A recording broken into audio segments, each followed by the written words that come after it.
folks that are already doing the work. I'm sure they have them broken out or like broken out more than I can think about right now by different sectors, different work groups, and youth work. So So I agree, and that's what I want. I agree. You know what I mean? I feel like that's losing that opportunity for the civic engagement. you're strengthening what you already have. So Yeah, yeah. If I like think about that and once you get these pictures, like propose that to them because I like also trying to find a balance of like leading this thing, but also stepping back and asking them. allowing So I them, think, yeah, you know, I think that's the fine dance we have to play yeah. here. Like me giving them guidance, but also like what are you doing? Considering the information you have. That's the balance we use. But I feel like yeah, like I mean, like just from like the couple of interactions that I had with you, I feel like you have a really good like you're self-conscious or not introspective to where like okay I'm either stepping in or not stepping in so much. So there, I know youth commissioners, and especially because you have folks that are around my age, Yeah. so they should, you know, How old are you? I'm 27. Okay, Yeah, I okay. think the oldest one is 25. 25. Yeah, so I think should be fine. But that's such a cool thing to think like you put on your resume, you're like, oh, youth commissioner for And like an this. Yeah. You know what I So mean? like literally, you could say I built help. You know, like I never understood the saying, but I've heard it said used so many times, like building the plane as you're flying it. Yes. How flying a plane is not built yet. That's literally what we're doing. Yeah. It's like, Uh, and that's why I said like I want to like convene with them tomorrow and have a check in. And we already have done this, but it's like there isn't a half just yet on some things. Yeah. Like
Do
you have myself?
Yeah, it works.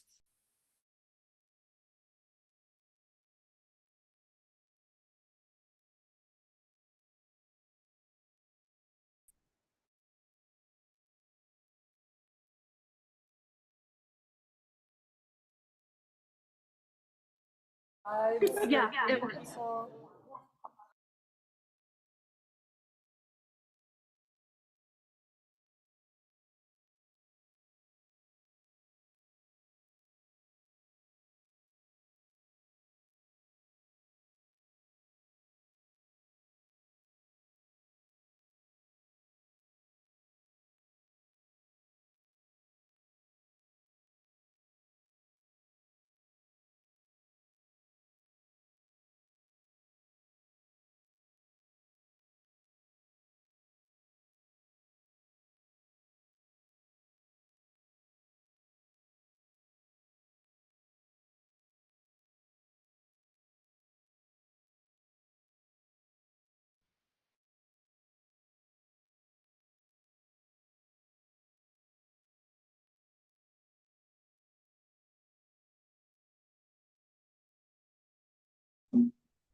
This is a Zoom audio test. Can you hear me on Zoom?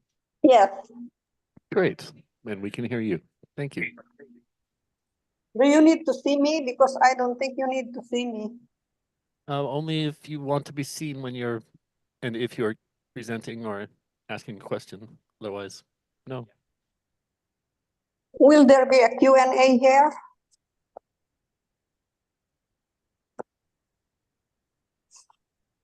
I'm checking.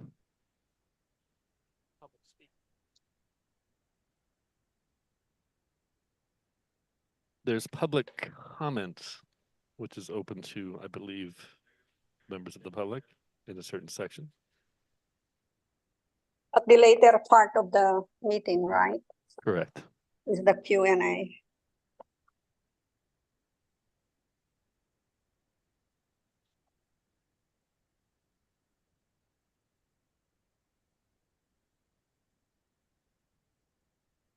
So it's not exactly a Q&A, it's just a time open for public comment. Oh, okay. That will be announced. So is there any way I can, is it okay to, what's this? I've just been told Mute you can type, myself you can type when questions it's into the not my chat. turn, because there are two interpreters here, we take turns. So is it okay to mute myself Of course, yeah. when, and then I unmute at 2:30? That's the best way to do it. The Yeah. other lady will be the first to talk. Yeah, if you're not speaking, it's best if you mute yourself. It helps us. Yes, thank you. Thank you. Hi, this is Candace Bowles. Is this the correct Zoom link for panelists?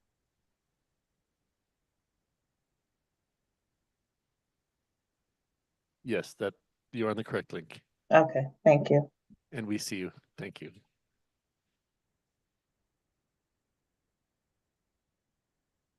You're not up on the TVs in the room. I'm just saying we see you at the tech table. We'll put you on the TVs, you know, when you're on. Hello, this is Korean interpreter Sunny Lee speaking. Are we going to have a sound check for the interpreters?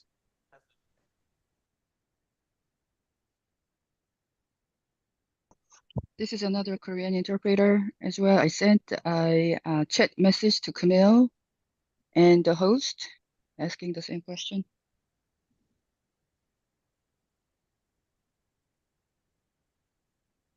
Can anybody hear us? We can hear you here at the Oh, okay, good. tech table in the meeting. Okay.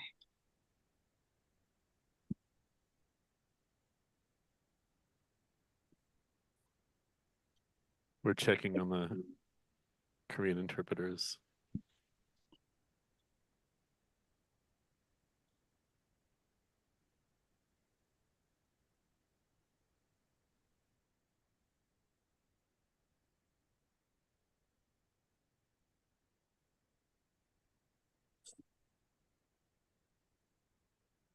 We have interpreters in the room, but that's just for the live room.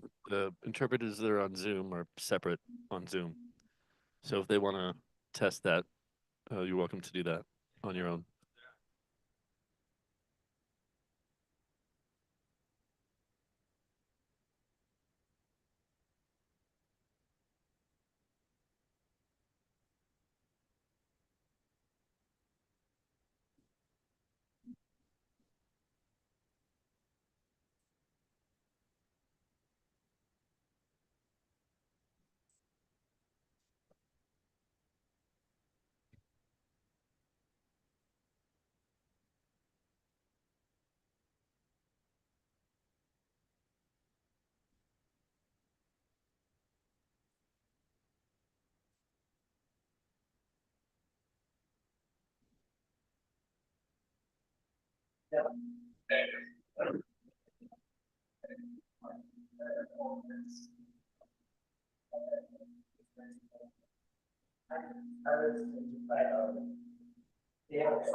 April 24th.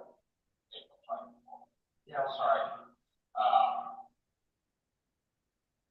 And you were ticketed? I was ticketed, yeah. See, what happened was when I made a left turn at Casino Center, make a left on Charleston, I used my signal there. There was a car that was right next to me. There was a car right next to me, and he said that the guy said I swiped him, but I know I didn't, and that's the surveillance. See, they're charging for improper lane change. Anyways, they're calling me back in. And so I don't know if they're gonna write that up, but they said I didn't use a signal and I did. Okay, bye-bye.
Testing, testing, testing.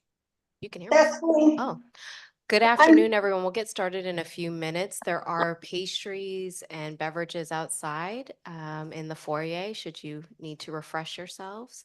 이제 And we'll 곧 get started 시작을 in about 하겠습니다. 이제 3 or 4 밖에 minutes. 음주하고 스낵이 있으니까요. 필요하시면 드시고요. 이제 곧 시작을 하겠습니다.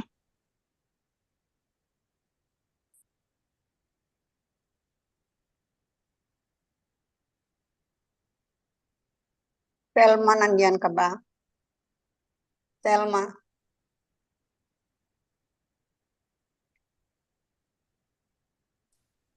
Paano to? Naririnig mo ba ako? Oo, naririnig kita. Pero narinig ko rin yung Korean interpreter. Narinig ko rin. Narinig ko rin siya. Sasalita na lang ako. Wala pa naman silang sinabi kundi yung instruction ng soft drinks. So, itong channel na to, may kanya-kanyang channel kaya tayo o naririnig ng lahat? Nagririnigan tayo. It's gonna be a noise pag lahat na tayo ay nagsalita. Hindi kasi dapat eh.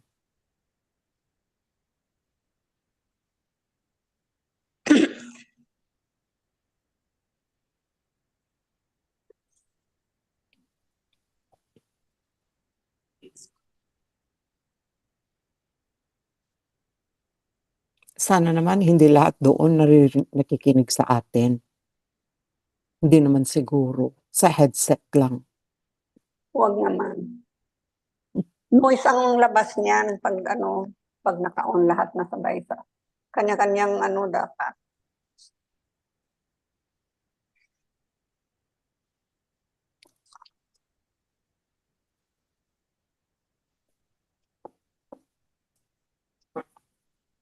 I can hear some.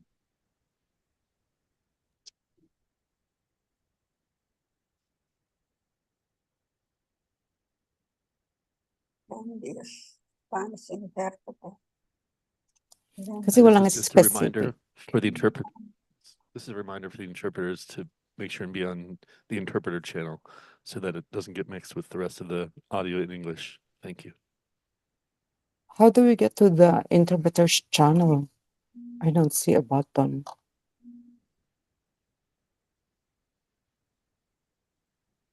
Sila dapat gumawa yan if we don't need Should be the to. link that you got should take you there. Let's find out. Shall I see Thelma?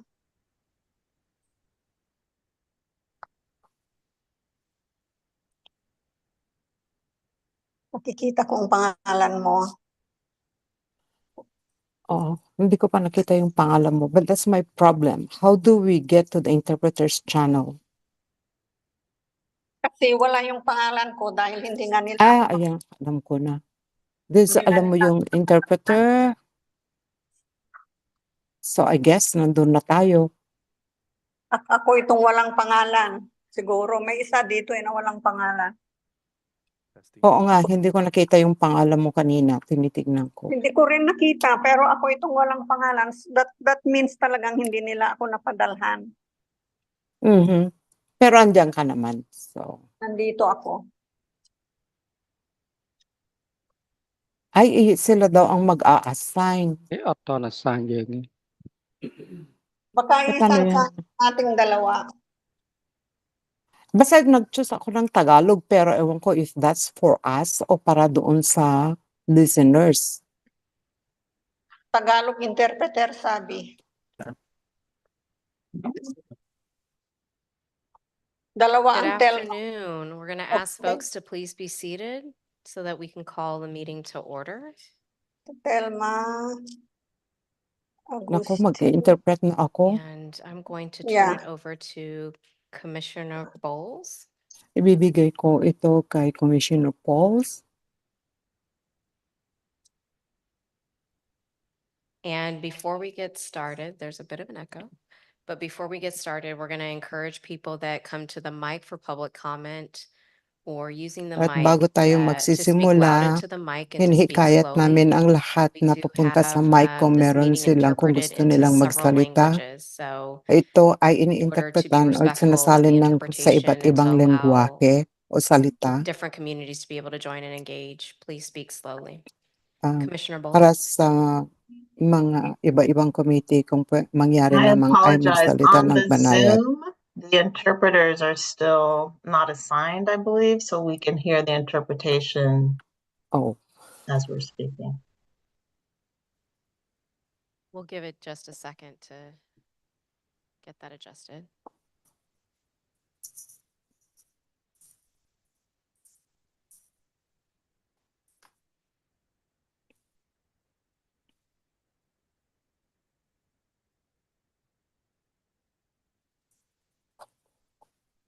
Thank you, everyone, for your patience.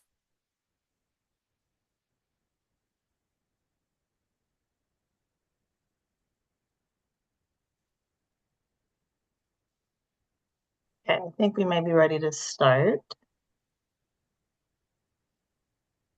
Camille, do you want to let us know when you're ready? We're ready. Good afternoon, everyone. The California Racial 안녕하십니까, 여러분. magandang hapon sa inyong lahat. Sorry, we still have interpreters as part of the main, it's part of the Zoom.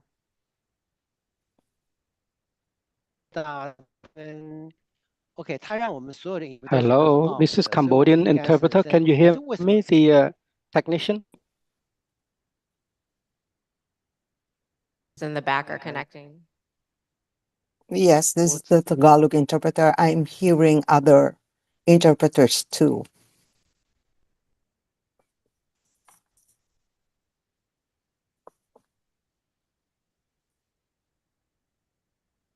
Yes, Yeah, we our can't, the technician interpreters need to go to the exactly correct authentic channel so that setup. they're not in the main channel. We can't control that from here.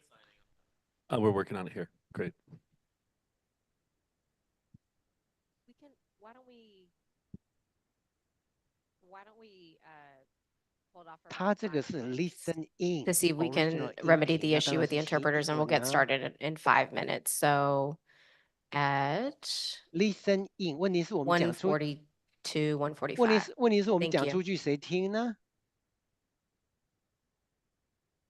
那是因为我跟你讲电话啊，不，他必须要帮 assign 到 English Chinese channel， 这样子别人就会只听到中文，真正在外面如听中文的。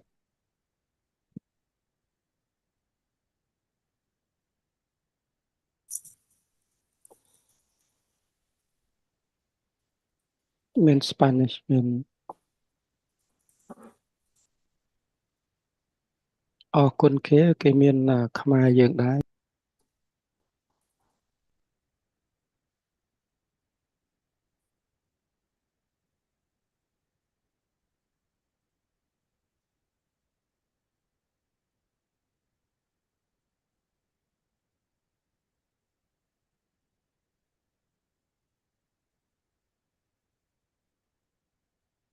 Hi, we're just checking in to see if there are any more interpreters still on the main channel.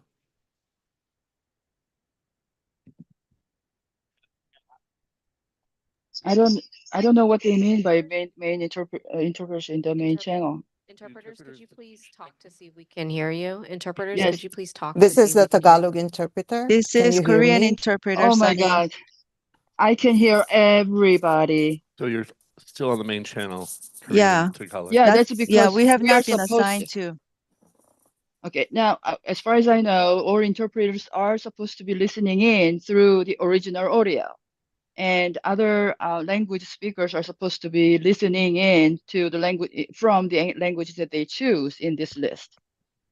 So, but when I am in original audio, I should not be hearing other interpreters and the speaker at the same time.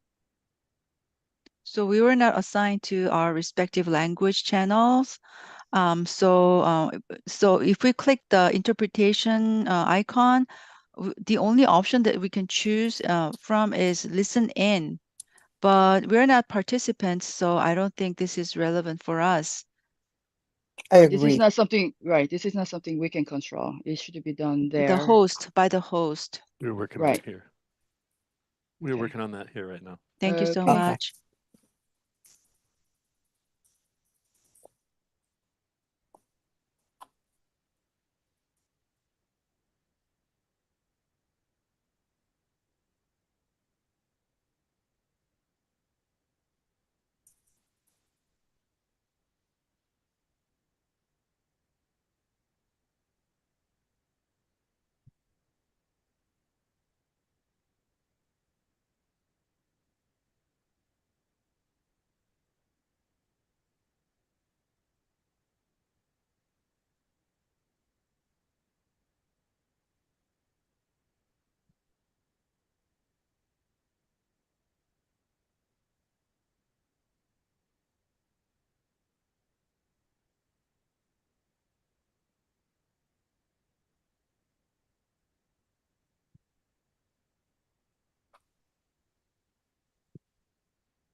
Good afternoon. Good afternoon. We're going to get started in about 5 minutes. We still have some adjustments to make with our interpreters that are virtually, so we appreciate your patience. And please help yourself to the refreshments in the foyer and network, and we'll get started in about 5 more minutes. Thank you. 5 minutes ទៀតយើងនឹងចាប់ផ្ដើម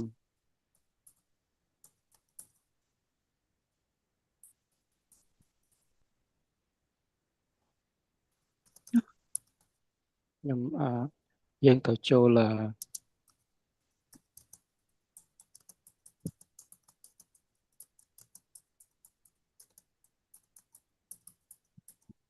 ខ្ញុំរី zoom ខ្ញុំ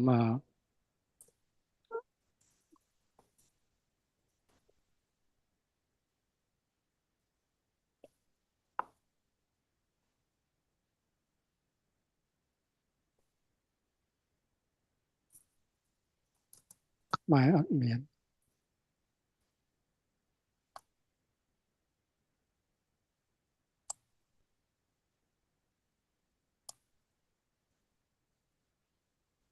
អត់មានខ្មែរមានកូរ៉េអត់មានខ្មែរ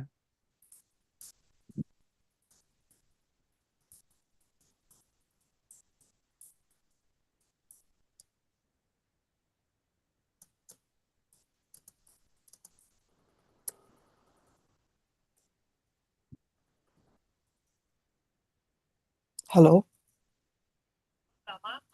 Yes? Yes, who's this? Paula, yeah. Apparently we have not been assigned.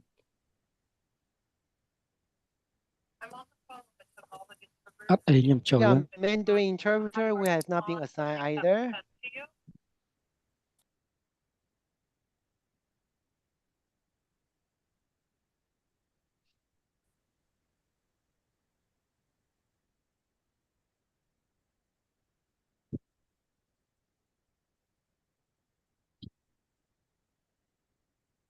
Dân Cambodia nè dân á. Okay. They're being assigned right now.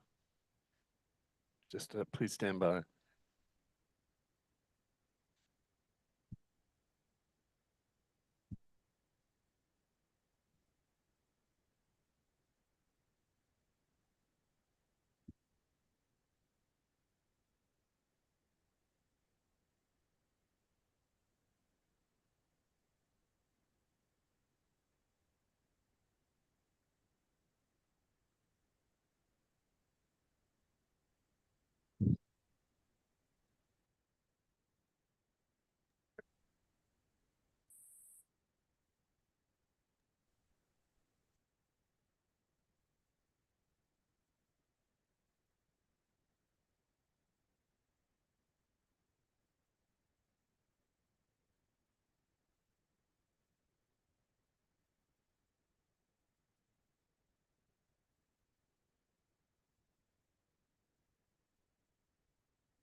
We're still assigning. Please stand by.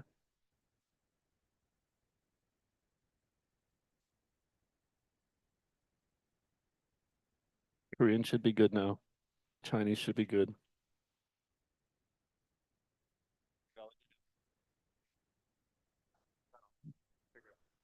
We think Tagalog is good.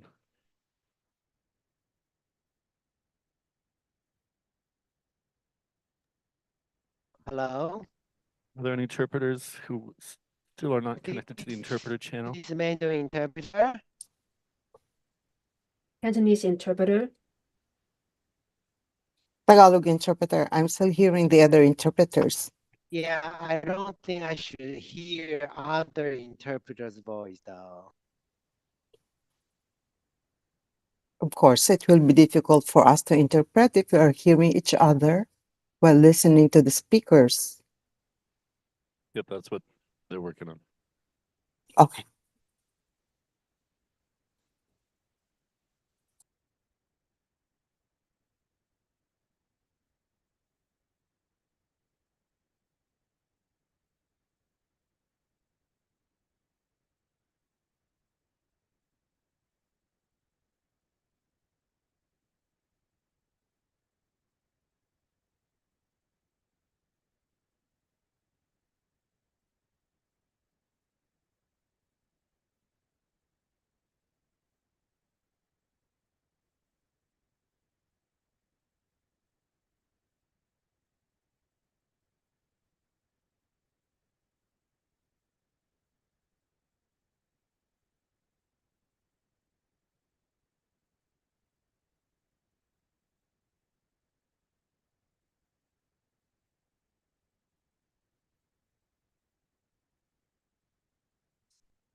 This is Korean interpreter. Can somebody speak? So I can see if I can hear only the floor or No, I can hear you. This is the Tagalog interpreter. Can you hear me? okay, so I should not be hearing you. Okay, so both of us are not assigned. Okay, so Korean.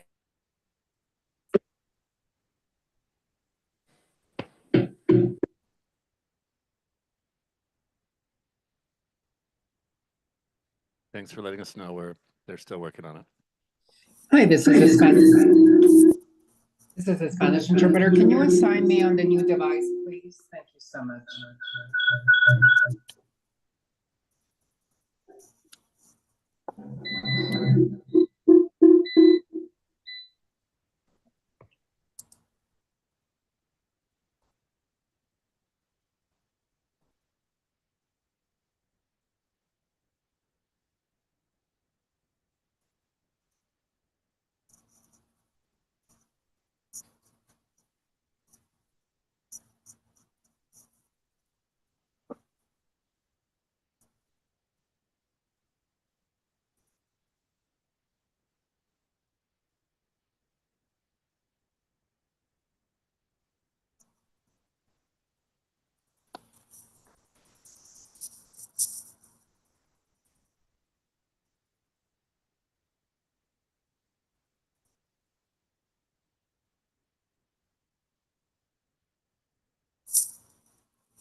we think we've got everyone assigned. Can I have the interpreters speak briefly, and let's see if they're in the main channel or in their own channels. Hi, this is a Korean interpreter. I This already is heard the somebody Tagalog else. interpreter. Korean Yeah, interpreter Sunny. I am hearing Thank other you, interpreters. still Yeah, we're hearing them have too. not been Oh, assigned. God.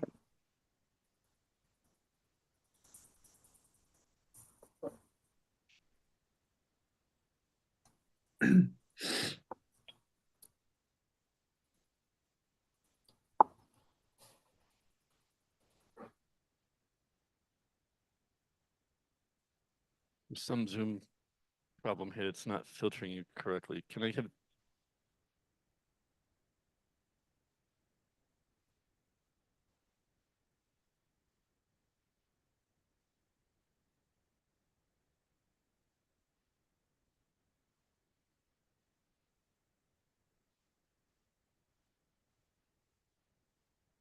All right, we're going to start. We're going to have to mute the interpreters if they're on the main channel, just so there's not so much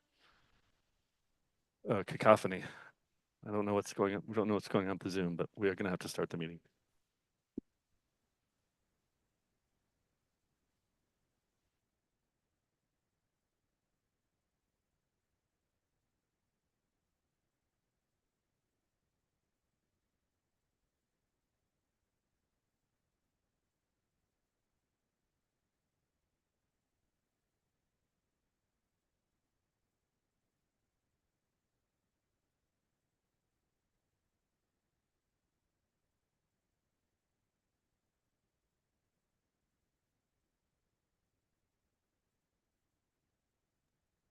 Understood.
Good afternoon. I believe we are ready to get started.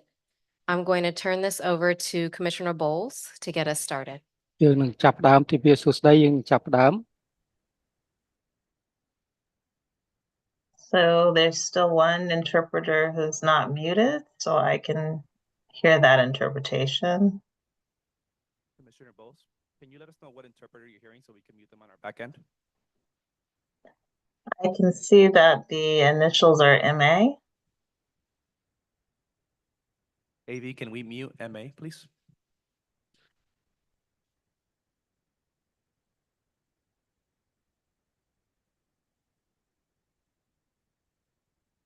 Thank you. Commissioner Bowles, can you try again? Yes. Good afternoon, everyone. The California Racial Equity Commission Community គណៈកម្ម Engagement ការសមត្ថៈ Committee meeting is called to វិធាន order at 1:30.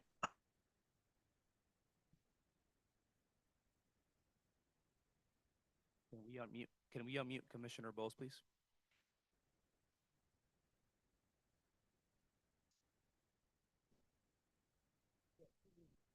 Commissioner, can you unmute yourself? Seems like you're muted. Sorry. Okay, let me start again. Good afternoon. The California Racial Equity Commission Community គណៈកម្ម Engagement ការសម Committee ត្ថៈ meeting is called to order at 1:30 on Tuesday, September 17th in Oakland, California. Please note that per Robert's Rules of Order, I will be facilitating this meeting until agenda item number 3 and a committee lead is selected. Today's committee meeting focuses on community engagement And of course, central to community engagement is the word community. We would like to start this meeting by recognizing that today is an important holiday for many across the Asian community. Celebrated in the 8th month of the lunar year, the Mid-Autumn Festival commemorates the end of the autumn harvest and represents a time of community gathering, unity, thankfulness, and hope for plenitude and prosperity. Variations of the holiday are celebrated across many Asian cultures, including Chinese, Korean, Vietnamese, and Japanese communities. To those observing, we would like to wish you all a happy Mid-Autumn Festival.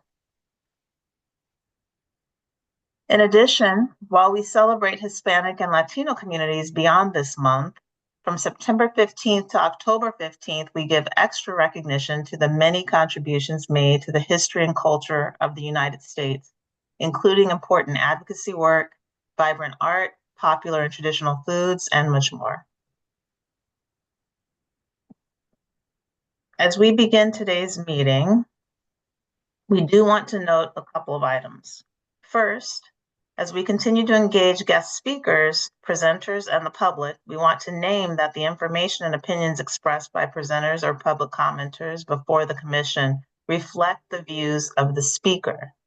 They do not necessarily represent the views of the commission or the Governor's Office of Land Use and Climate Innovation. Second, as a reminder, as a public body, public comment is critical to the work of the commission, and we allow public input at all meetings. However, we stand united with other Californians in condemning hate and recognizing the harms that hate causes.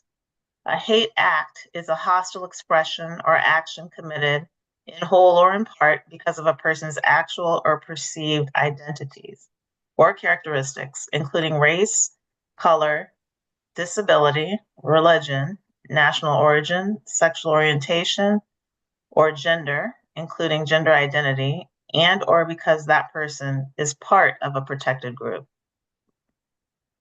The rich diversity among our population in California is one of our state's greatest assets, and we are committed to supporting and protecting all people in California. As a reminder, if you are a victim or witness to hate, racism, or bullying, you can report the incident and receive free support through the California versus Hate resource line. The hotline will help you identify next steps and help connect you to resources, including legal, financial, mental health, and mediation services. Report hate by calling 833-8-NO-HATE or visiting cavshate.org. caversushate.org. As we convene for this inaugural Community Engagement Committee meeting of the Racial Equity Commission, we would like to acknowledge any elected officials or their staff in the audience. Today, we are joined by Rowena Brown, California Legislative District Director for Assembly Member Mia Bonta. Rowena, would you please stand? Thank you for joining us today. Are there any other elected officials or representatives from government in the building? Okay, seeing none. Thank you for attending this meeting today. We appreciate your continued support of the work of the Racial Equity Commission and the Community Engagement Committee. So thanks, Rowena. Commissioner Bowles. I now would like to welcome Anthony Guzman, Chief Traditional Health Officer of the Native American Health Center, to take us through today's land acknowledgement and opening prayer. Anthony, thank you for joining us today.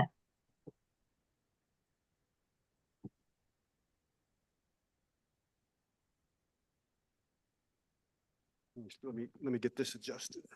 Sure, hear me okay. Looks like we have a room full of rascals here, troublemakers, and then that makes me feel just at home.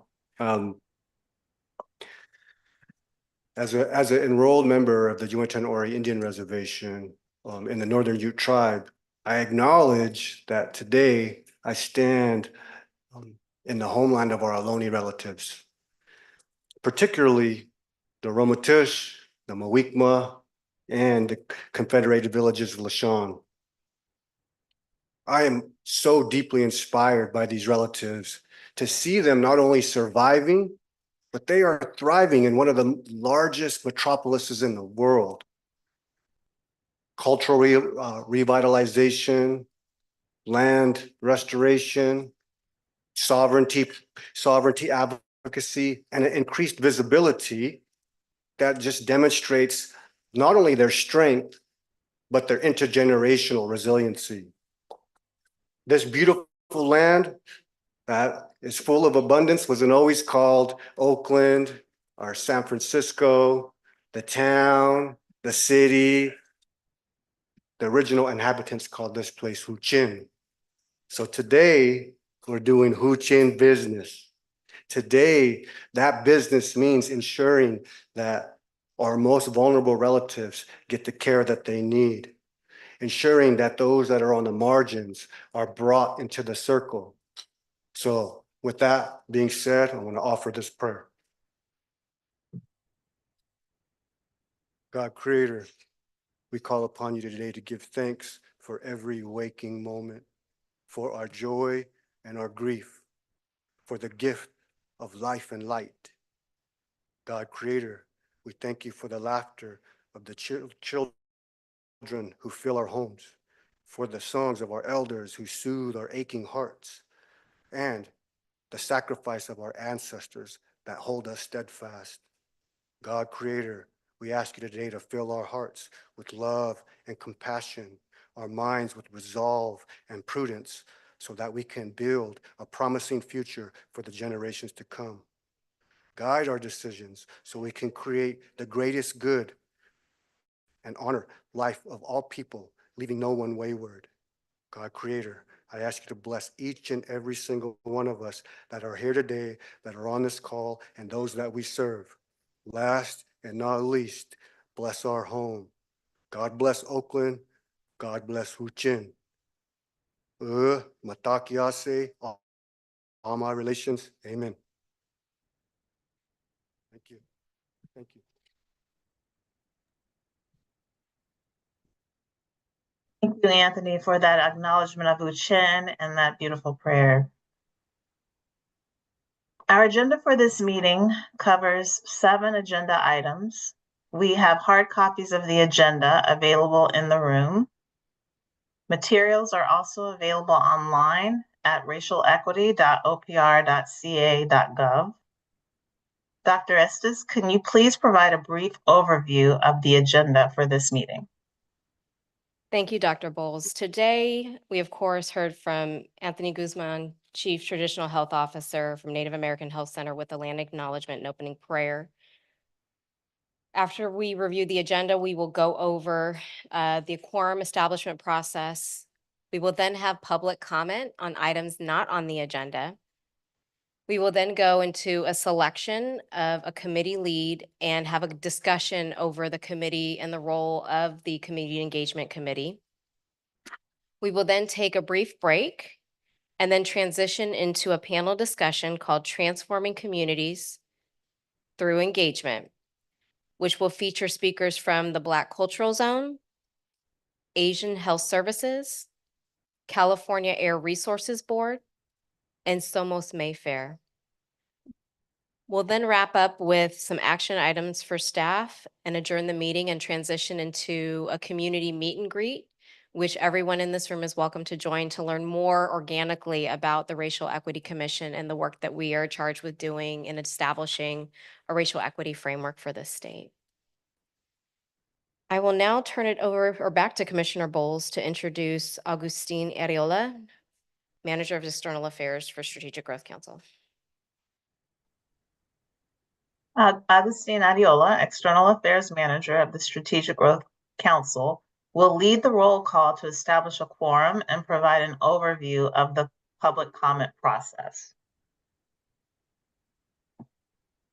Commissioner Bowles. I will go ahead and start with Commissioner Angelica Salas. Present. Commissioner Candace Bowles, Present. Commissioner Traco Matthews, Commissioner Virginia Hedrick, Present.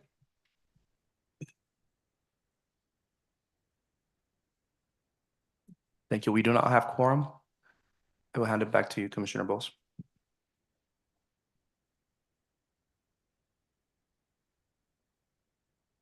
Commissioner Bowles, if I can reflect that for today's meeting that we are using teleconference rules for advisory bodies outlined under Government Code 1123.5, which allows members like Commissioner Bowles and Commissioner Salas to participate remotely.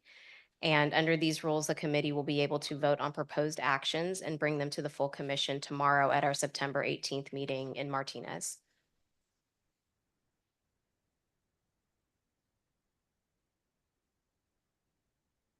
Thank you to everyone here joining us today, online or by phone through the Zoom webinar platform, or by tuning in on YouTube where the meeting is being live streamed. I'm here to provide some information to help guide us all through the processes for this hybrid meeting, which we have designed with the intention of maximizing access by members of the public. Please note, we are providing interpretation services in 6 languages, in person and online for this meeting. If you are joining us by Zoom, locate the toolbar at the bottom of the Zoom window. Look for the interpretation button, which may appear as a globe icon. Click on the interpretation button to access language interpretation options. A pop-up window will appear with the list of available languages for interpretation. You can select your preferred language from the list by clicking on it. For those joining the webinar online via Zoom or by phone, please note that your microphone is automatically muted when you join. In order to minimize the risk of background noise, you will not be able to unmute your phone yourself. For those joining online via Zoom, please note that the webinar platform doesn't enable video for attendees, so we will not be able to see you. If you need technical assistance during the meeting or have a question about the meeting process, there are a few ways to contact us. If you are using the online Zoom webinar, the best way is by using the Q&A function with several members of the Racial Equity Commission monitoring it. If you have joined by phone and you have access to email, please email racialequitycommission@opr.ca.gov.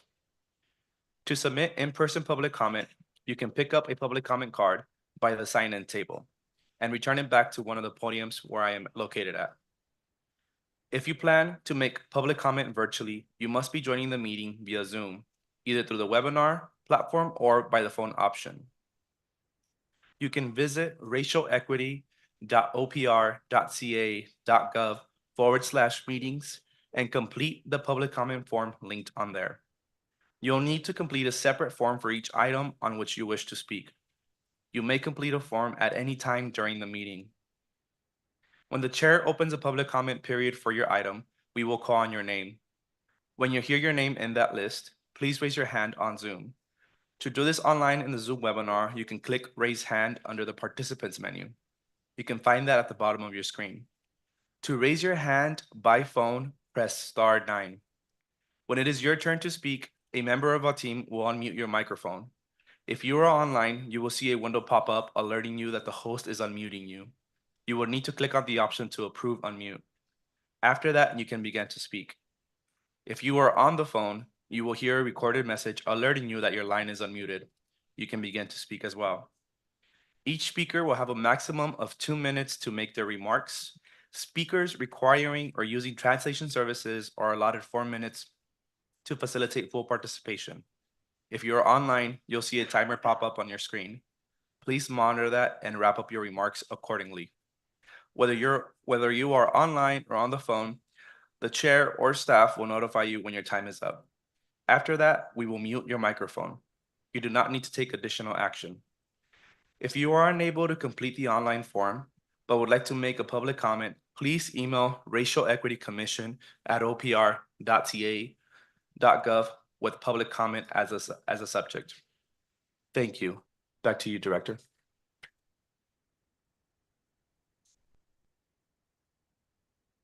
Thank you. I think we're actually going to go to Commissioner Bowles to facilitate any public comment that we may have on agenda item 1. Yes, we will now take any public comments related to agenda item number 1, which was the welcome. We currently do not have any public comments for item 1, either in person or online. Okay, thank you.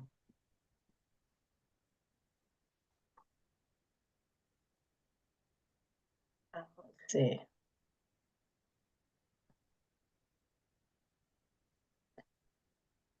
Today is the first meeting of the Community Engagement Committee. Before we move forward on our agenda, we will first take any public comments on items not on the agenda.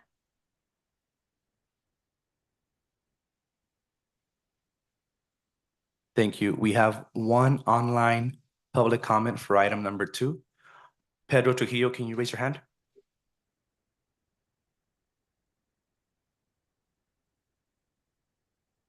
Pedro, are you here with us today? Thank you. Can someone from AV please unmute Pedro Trujillo?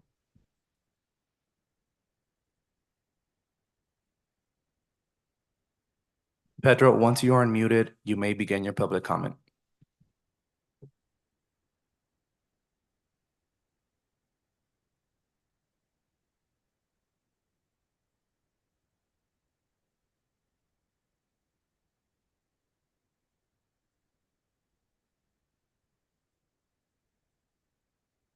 Here you go. Thank you all so much. Hi, good afternoon, commissioners. Thank you so much. My name is Pedro Trujillo. I'm the Director of Organizing for the Coalition for Humane Immigrant Rights, also known as CHIRLA. And I wanted to share a little bit about how CHIRLA engages the community to help achieve racial equity and social change. CHIRLA is a statewide membership-based organization where our members are at the core of our work. We have 14 organizers that are across the state who work in their own communities, and we have over 50,000 members. And living in the community that they organize helps in 2 ways. Because the organizer is part of the community, they are able to build trust with members and better understands the needs of the members of that community, which deepens the commitment and interest in seeing their community thrive. At CHIRLA, we look to create organizing committees that have trust, shared self-interest, and foster community members to become leaders with longtime members often engaging in leadership through steering positions. We work with immigrant families and individuals who identify as immigrants by meeting members where they are, whether that means speaking to people while on their bus ride to work or working with the local high school to establish a Dream Resource Center to serve the needs of immigrant youth. We also engage our members in policy at the local, state, and federal level to ensure policy proposals that affect immigrants include the perspective of immigrants and our members. For example, every year we take close to 200 individuals from across the state to meet with their elected officials in Sacramento during our annual advocacy days. If folks are interested in learning more about organizing and community engagement model, I would be happy to connect offline. Thank you. Thank you. That concludes public comment for this item. Back to you. Thank you. Now we move into agenda item number 3, selection of committee lead and committee overview.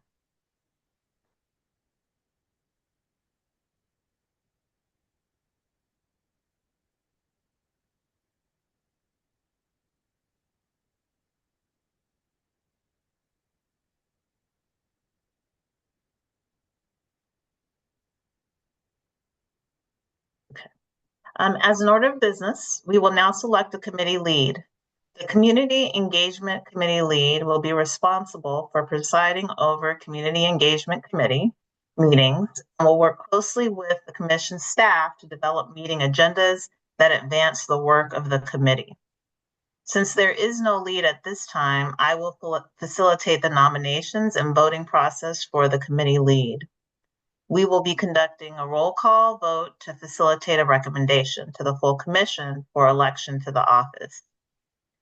Do we have any nominations by our committee members or anyone who's interested in nominating themselves to be in this role? Commissioner Matthews, I would like to nominate Angelica Salas to be the lead for this subcommittee. Thank you. Thank you, Commissioner Matthews. So we have a nomination for Commissioner Angelica Salas to be the Community Engagement Community Lead. We will move forward with a roll call vote. I believe, I'm sorry, Larissa, I'm gonna need some help on this. Are we gonna do a roll call vote with this particular body, or do we make a recommendation, a vote to make a recommendation to the commission tomorrow for a vote? I believe this is a recommendation to the commission. I don't know if Doug is online to be able to chime in whether this would require a roll call vote. I have a recommendation. You can give a formal vote or not. Perhaps we could just affirm the nomination for tomorrow. Absolutely. Why don't we go and do an affirmation of the nomination that is on the floor to be recommended to the committee? And just for the folks in the room, the Full Racial Equity Commission as a full body will be meeting tomorrow. And so what is discussed today will move to that conversation tomorrow and be approved by the full commission.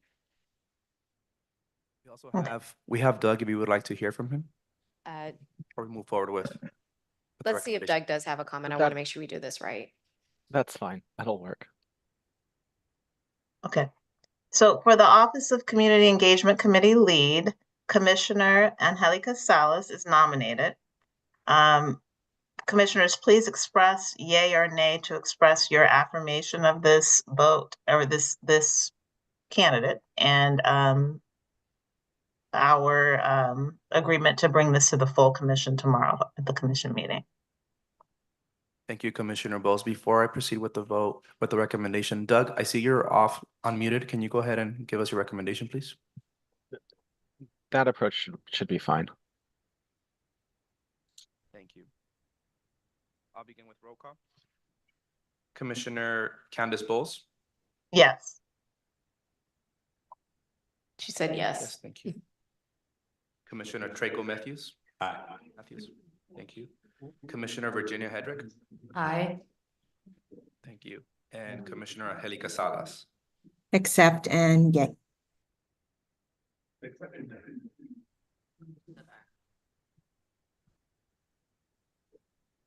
You said accept and yay. Thank you. The vote is 4 votes in favor and 0 in opposition for the recommendation of having Chair Salas be recommended as chair. I will now hand it back to you, Commissioner Bowles.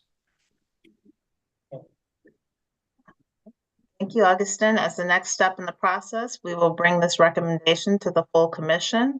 In the interim, I will now congratulate and turn this meeting over to Commissioner Salas.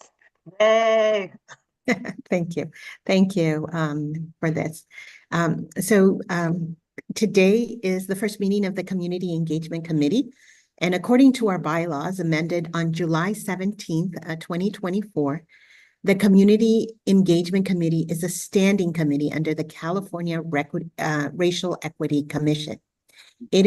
Its charge is to develop recommendations, including best practices and strategies for engaging entities with vested interest, especially community residents, on racial equity. This committee may present recommendations for action to the full commission at the regular meeting of the commission. Is there any discussion among the committee on our charge as outlined by the bylaws? No. None? Commissioner Salas, if I may, this is Executive Director Estes.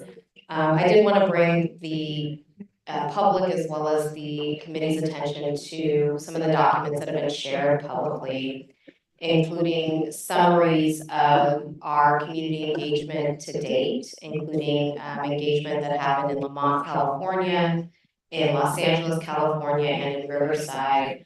Also wanting to bring the commission's attention or the committee's attention to an interpretation summary that summarizes some of the troubleshooting that we've been doing around ensuring language access, equitable language access for communities throughout the state of California. Just as a demonstration of staff's commitment to doing this work, but also to help inform and guide the committee's deliberations around community engagement.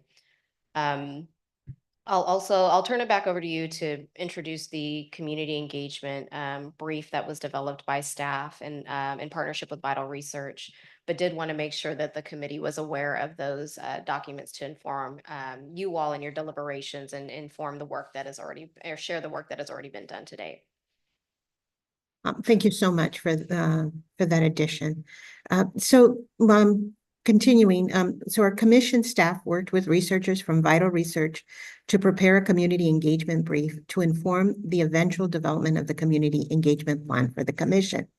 This plan will guide the commission's community engagement activities as we seek to input to inform the racial equity framework. And so I wanted to see if there's any discussion among the committee on the contents of the community engagement brief.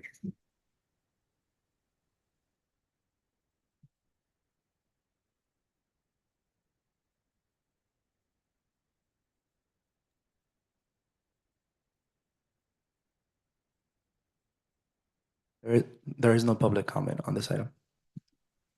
Thank you. So what we will do next is we will now actually invite public comment. And so you're saying that there is no public comment at this moment, Agustin, for the community engagement brief? That is correct. Okay, thank you. Commissioner Salas, were you looking for feedback from the commissioners first, or do you want to do the public comment first? I wanted to, our first item was actually to get engagement from the actual committee. And I felt like we moved maybe too quickly to public comment, but I would like to see if there's any reflection from the committee members on the brief. Yes, I have a reflection. Thank you. If I may. Please proceed. Okay. I do appreciate all of the work that's been done. I thought all of the recommendations were really helpful, and I'm in agreement with them. I think one thing that I am always struck by is that people have different capacity to participate in the type of engagement that's offered. So I think there were some suggestions to this effect, but I want to make sure that we're not just listening to the people who have the ability to come to these meetings to be in spaces where there's conversation happening. Some people are busy at work. Some people are busy raising children. So if we could be creative about how we bring in diverse voices from the standpoint of people who don't regularly get to engage, but give them think about ways we can go to where they are so that we are getting the full spectrum of experiences from the community. Thank you, Commissioner Bowles. Any of our other fellow commissioners who would like to weigh in on this brief? I agree 100% with Commissioner Bowles' comments. I like the model. The concept makes sense. My one thought was very much aligned. We're hosting these meetings during working hours. Most folks have to work. And so to the extent possible, the more we can get out and go into the communities to host conversations, I think the better. I think if we can expand the hours that we're holding different meetings as well, and the different types of methods, I think that all makes a lot of sense. The one thing that I would also just mention, I think it's gonna cost money to do that. And so I think for Dr. Estes, just thinking about how we allocate resources upfront to make sure that we're doing this effectively, getting out, speaking to folks, and also being thoughtful about who we are partnering with to pay to get out into the communities to get this valuable information, lived experience information, so that we can get to level 4 collaboration. Thank you, Commissioner Williams. Commissioner Hendrick, do you want to add anything? Yeah, I just want to echo the sentiments made by my co-commissioners, and also just want to acknowledge Executive Director Dr. Estes for the intentional efforts on geographic spread of our meetings, and to continue to do that work to ensure that we are going to every corner of California, particularly regions that are underrepresented, those regions that are rural, those regions that are hard to access. I know that makes it difficult to host a meeting, but Californians do live in those spaces. And so just want to acknowledge the work to this date on geographic spread, and then want to acknowledge that this work will take targeted outreach. If we're going to hear from folks who we have not heard from before, we will have to reach directly out to specific communities. An example of that, and I want to thank the land acknowledgement this morning, is our continued work to engage local tribes and tribal communities in these efforts, and not exclusively tribes, but that's just an example of targeted outreach to ensure that we're getting those voices, and that communities who are not regularly engaging are provided adequate briefings by members of the staff of the commission and commissioners if needed, so that folks feel like they're adequately prepared to participate. Thank you, Commissioner Hendrick. And what I would like to also add and also acknowledge the translation services that have been made available today. Language access is critical towards full engagement of our communities. I also want to emphasize that we will strive to ensure that we are present at the times, at the days, the people are available. And I think that is important, that we not only invite people to the meetings, but that we're also very mindful of when community engagement meetings are happening. I'm very excited for the fact that we continue to have meet and greets in the evenings after our meetings, so that our community has an opportunity to further discuss the goals of the Racial Equity Commission. At this time, I also want to acknowledge that often there are coalitions and groups that come together to provide us additional feedback. And I just want to acknowledge the work of the California Racial Equity Commission, who's provided recommendations over the course of our many meetings, and have also provided a community engagement plan overview. So just really want to thank all the organizations that are part of this work, because in order for us to be successful, we're going to need everybody to be connecting and making sure that more community members are engaged in this process. Are there any further comments? Commissioner Salas, if I may. Sure. We'll definitely take these recommendations back to staff and explore how we can better adjust not only our geographical spread, but also how we're able to shift the timing of our meetings. These are public meetings, and we are fully committed to meeting the communities where they are. We'll also have follow-up conversations with the committee to gather additional information around what a community engagement plan should look like, and particularly as it relates to how the commission engages community to inform the development of its products, which will be a racial equity framework by December 1st, 2025. And knowing how many of us in this space are impacted by government systems, understanding how those government systems impact community will help us better create a framework that meets the needs of communities throughout the state of California. Thank you so much. Can I add one more thing to add? Of course, please proceed. Yes.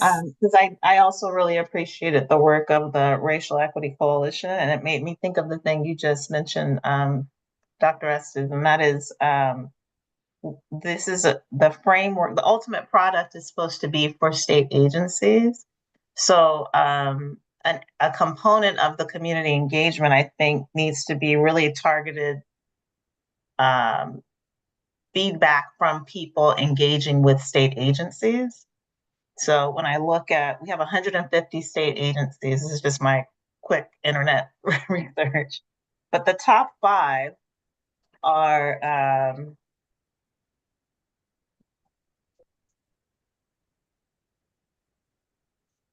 Department of Corrections. This is based on how many employees are in these departments. Department of Corrections, Transportation, Forest and Fire, hospitals, and highway patrol. So it strikes me that if those are the largest state departments, then a lot of our community are engaging with these departments in various ways. And so I think it is important for us to think through what are the agencies that this framework is going to be applied in and who is interacting most with Californians and people of color, and being clear about the outreach that needs to be done for those communities that are impacted or are interacting most with those departments. And those are the top 5, but those aren't, all that we need to consider, because there's also Department of Education, there's Department of Housing, like there are departments not on the top 5 list, but I was struck by the fact that it might be wrong to assume that they're interacting most with most people, but they are the largest departments. And so we need to get some data on that and find out to what extent those departments have a lot of reach and impact on people's lives so that we can start doing outreach in those areas.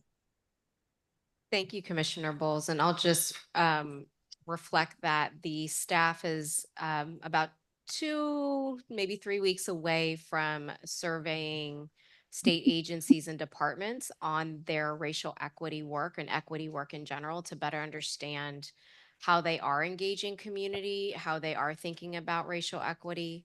And the idea behind that is if we understand where state agencies and departments are, and we're also understanding what communities experiencing, we're positioned to create recommendations to help state agencies, but also, I believe, build power within communities to better engage with state agencies as well and departments. So there's the cross-pollination that I think the commission is very well positioned to do. Thank you. Thank you, Commissioner Bowles. Any other comments?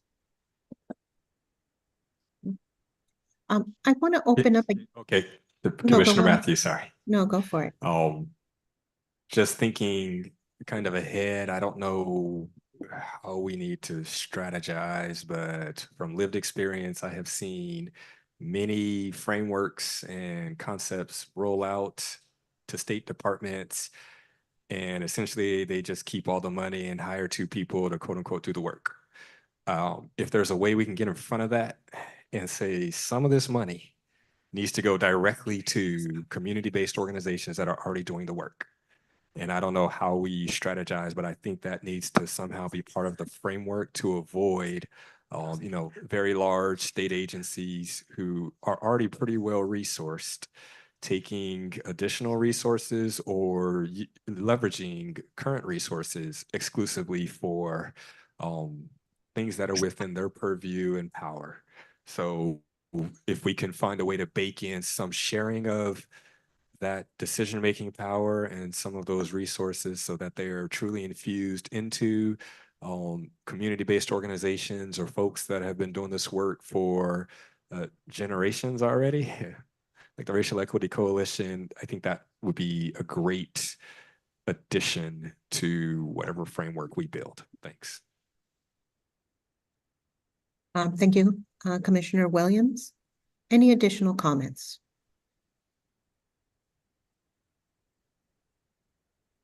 Okay, thank you so much. I want to now proceed. Will there be public comment on on this item? I believe there is one public comment on this item. Yes, we have one in-person public comment for this item. When you hear your name, please line up by the podium in the order your name was called. I will then call you individually to the podium to speak. So far, we received public comment from Elena Esmentana. You may speak when you're ready. Thank you. Good afternoon, commissioners, and thank you for the opportunity to speak. My name is Elena Santamaria. I'm a senior policy advisor at a nonprofit called Next Gen California, and I just want to commend and appreciate the commissioners' comments, +1 to everything everyone had said. I think just from Next Gen's experience, we've had the opportunity to participate in some community engagement and public comment for various departments. And what we've noticed specifically, I think we're a policy oriented organization. And even then it's pretty rough for us. The meetings are 6 hours, an entire day, not too many breaks, and then talking heads for about 3 of those hours, and then community engagement is very minimal. And then I think community, that some departments have been providing monetary compensation, which is great, for the full 6 hours, but then they only get to speak for a fraction of the time. So we just think departments, this is going to be a long ongoing journey of best practices and lessons learned. And so we commend the state departments that are already doing that work, and understand that it will be a journey and we have a long way to go. I think the pandemic helped government realize how much they rely on community and how much knowledge that they have. So we really lean on that as well. And then in one of our organization's experiences, even after we showed up to the meetings to provide public comment of what the community needed, what the needs were, unfortunately, the first round of federal dollars that were supposed to go to help alleviate some of the stress of broadband or some of the needs that were necessary went to affluent communities first, not the communities that were hit hardest, not the communities of schools or kids that didn't have internet when the pandemic happened. So it was a really unfortunate of the outcome, but we're still going to continue to press on. So appreciate the time in this forum for us to be able to, for you all to hear our experiences, and thank you all so much for your time. Thank you. That concludes public comment for this item. Back to you, Chair Salas. Thank you for your recommendations. Appreciate your public comment. And so in the spirit of taking breaks, at this time, we will be taking a 15-minute recess. We will be returning 15 minutes from now. So I'll give Dr. Estes and the team instructions as to when, what time we're going to be back in session. And looks like we'll be back 2:57. So 2:57, please come back to the room, enjoy refreshments in the foyer, as well as the restrooms are out there as well. We'll see you in a minute.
This is a 2 Zoom audio test. 1, 2.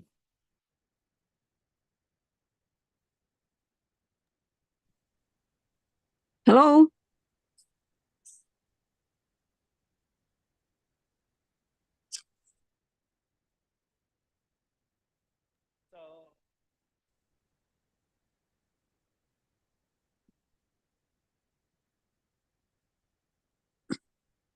There's another Tagalog interpreter here.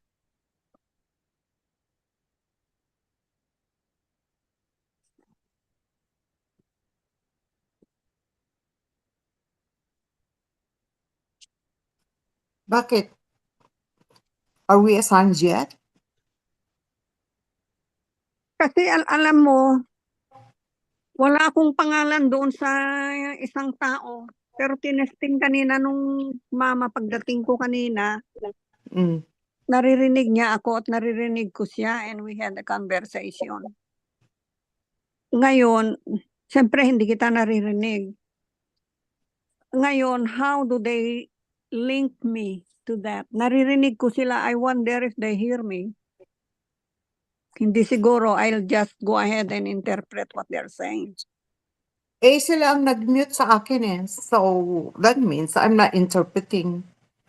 Yun na nga.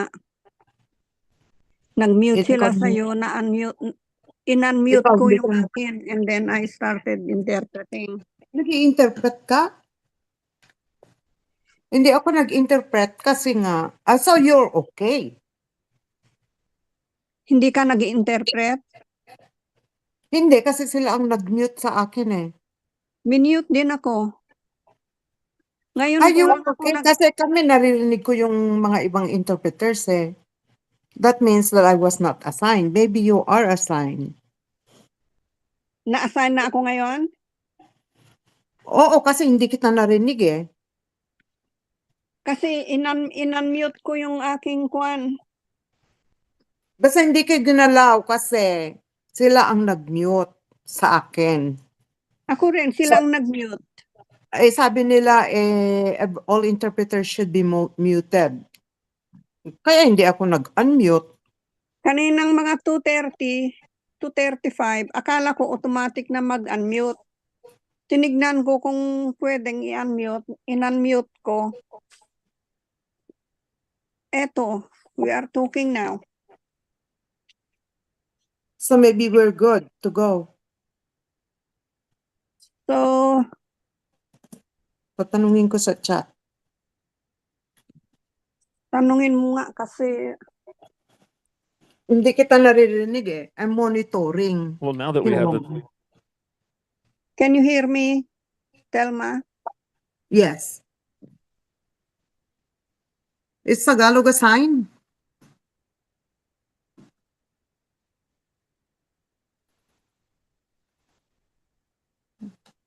Kasi alam mo, mostly naman na mga Pinoy, they do not really need interpreters, mga yan eh. Oo, pero huyaan mo lang para may trabaho Ayun na tayo. nga, kaya lang, kumukuha sila ng Tagalog dahil malaki ang population. Kailangan meron. Parang hindi nila sasabihin na they are not represented. Yun na nga, yung racial, kailangan represented. Meron din silang kuan. Yung iba, pangapipika sila pag may interpreter. Eh, sila naman kasi ang nag-mute eh. Kaya, di ba, minabasa mo ba yung chat? Anong sabi yung Pero chat? ikaw hindi kita narinig. Kasi yung Cambodian interpreter, nag-i-interpret after the instruction, eh naririnig ko siya. Naririnig ko rin yung Korean ata. Kaya nagkaroon ng ng issue, kaya hindi matuloy-tuloy. Hanggang sila na ang nag-mute. Tapos nagtanong pa siya kung paano siya mag-i-interpret. Hindi ka mag-i-interpret. Kaninang na-mute lahat, I was thinking na naka-on ka. So, and then later, 2:30 na, 2:35, akala ko automatic na ma-unmute ako. Hindi rin, tapos tinignan ko kung may pwedeng ma-unmute dito. Hindi nga natin alam kung... May clinic ako, in-unmute ko, kaya now we are talking. Oo, ngayon lang, in-unmute ko rin dahil nagsalita ka. I know you're talking to me. Kaya nag-unmute din ako. Pero during the hindi ako mag-i-interpret kasi sila ang Pero during the session, hindi rin ako nag-i-interpret. Because they mute muted nila me. lahat kasi kung tayo lahat nagsasalita, wala na, para nang bubuyog ang... Pero alam mo, kung nag-interpret ka, hindi kita narinig. So, ewan ko lang, baka ikaw naka-assign na. Kaninang 2:30, tinap ko yung tap if you want to talk. Ginanyan ko. Basta nag-interpret na lang ako ng interpret. I have no, Okay lang yun. I don't Kahit na know. walang nakikinig. Nandito, Okay lang yun yan. na, At mas least you're maganda kung working. walang nakikinig eh. Nag-interpret pero nakamute para maka-practice lang. Pure speak. So, nagsasalita na ako kasi it was my time slot na. Bahala na kung nakikinig sila o hindi. Kaya nga tinetext kita. Ang problema ko kasi, pero wala namang nagreklamo kung naririnig ka nila dun sa main platform. Ayaw So kong maybe pumunta sa you're text okay. kasi baka hindi na ako makabalik sa Zoom. Meron Bakit? naman Cellphone ba ginagamit mo? Itong iTab, ha? Ano bang, hindi ba cellphone bang ginagamit mo?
Can anybody hear me? This is Mando interpreter. Yes. Who is this? This is Benson.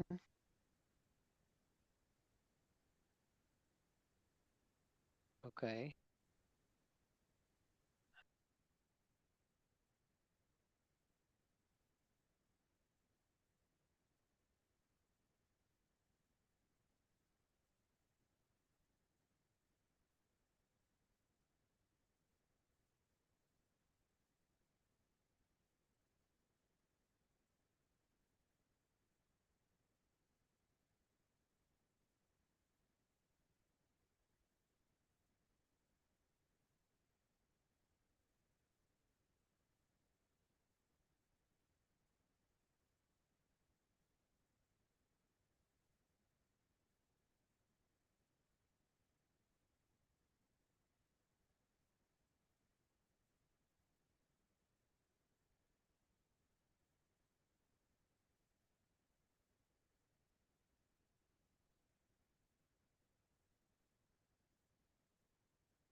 If we could have everyone start to filter back to their seats, we're going to get started in just a few minutes.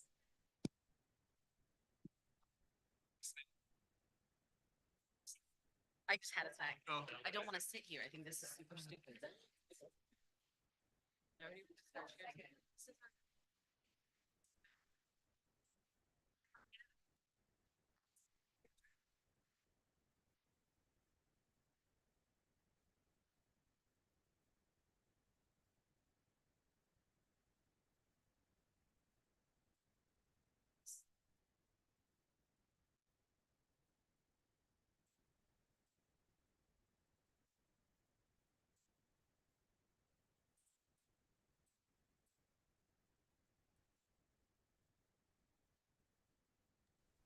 Dr. Estes, let me know when you're ready. Okay, beautiful.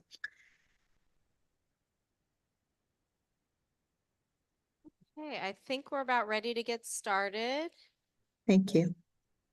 Just as a reminder, there are childcare services in a little play table that is outside in the foyer for those who have little ones with us today. We also, upon the conclusion of the commission meeting, invite folks to join our meet and greet immediately afterwards for some food and fellowship sponsored by the Blue Shield of California Foundation in partnership with Tribe. And a reminder for our panel here before we get started, we will be asking folks to speak slowly because we do have, and directly into the mic, because we do have interpreters here to make sure that we provide equitable access to our participants. Commissioner Salas, I know I'm looking over my shoulder to look at you, but do you have any remarks before we get started with the panel? I just want to say that we're really excited to host today's panel on transforming communities through engagement. We will then be following discussion amongst the committee.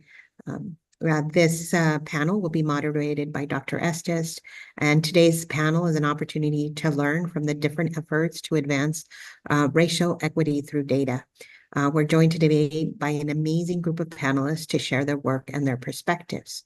They are Ben Wang, Director of Special Initiatives at the Asian Health Services, Carolyn Johnson, Chief Executive Officer of the Black Cultural Zone, Chanel Fletcher, Deputy Executive Officer of Environmental Justice, the California Air Resource Board, and Saul Ramos, Co-Executive Director of Somos Mayfair.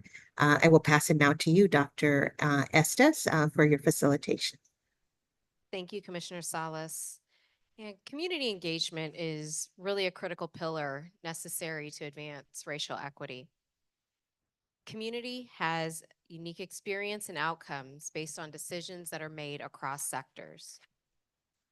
Understanding best practices and strategies around community engagement is important for government to be more efficient and effective in serving a California for all. This conversation is especially relevant in Oakland, where we've seen communities and grassroots organizations come together to address violence prevention, hunger, COVID-19, youth engagement, and economic security, just to name a few. I'm going to do a little bit deeper of a panelist introduction, just because we've got some really amazing community folks in the room with us today. Ben Wang is the Director of Special Initiatives at Asian Health Services in Oakland, where he oversees efforts to provide services and support to Asian survivors of violence and promote holistic healing. Prior to his role at AHS, Ben was the co-director of the Asian Prisoner Support Committee. He was also the director of the award-winning documentary film, Breathing, the Eddie Zhang story. Carolyn C.J. Johnson is the executive director at the Black Cultural Zone and is the founding CEO of the Black Cultural Zone Community Development Corporation. She brings to the Black Cultural Zone her homegrown knowledge of East Oakland, where she was born and raised, and entrepreneurial, management, and transactional experience garnered within the Bay Area. Chanel Fletcher is the Deputy Executive Director of Equity, Communities, and Environmental Justice and Community Air Protection Program. She plays a key role in CARB's programs designed to address disproportionate impacts from air and climate change and associate chronic health conditions affecting Black, Latinx, and other communities of color across the state. And last but certainly not least, Saul Ramos, who is the co-executive director at Somos Mayfair and brings over 20 years of work experience serving immigrant communities in different capacities with the Somos team. Please join me in welcoming our panelists today. So the panels are always my favorite part of these meetings once we get through the formality of being a public advisory commission.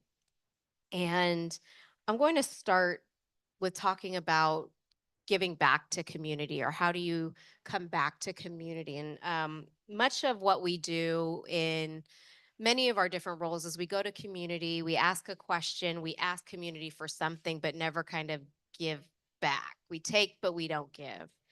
And so this is for all the panelists. How does your organization ensure meaningful give back, meaningful engagement, meaningful return for communities that participate in the work? And I'm going to actually start with you, Chanel, because I'm just looking at you.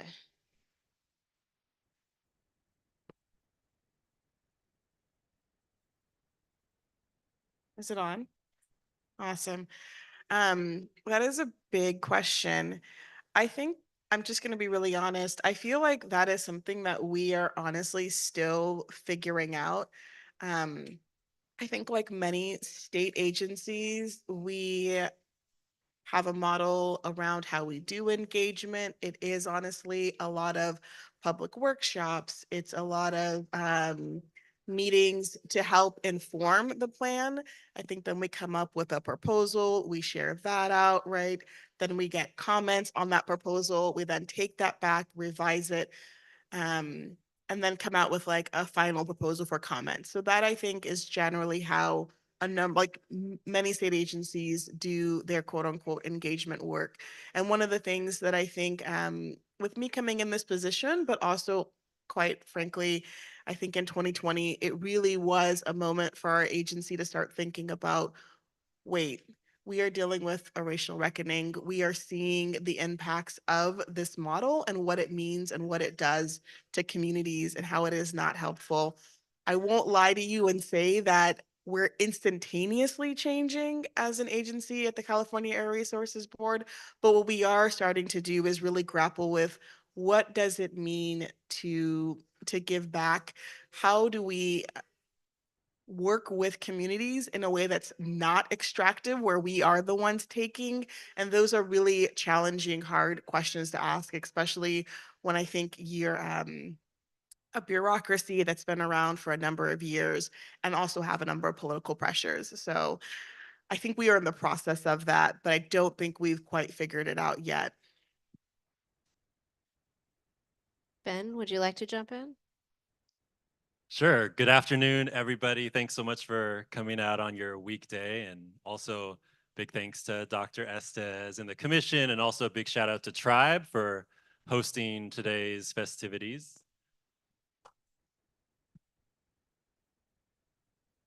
I work at Asian Health Services. We are a community health center based in Oakland, Chinatown, that serves about 50,000 patients, primarily low-income Asian immigrants and refugees in Alameda County.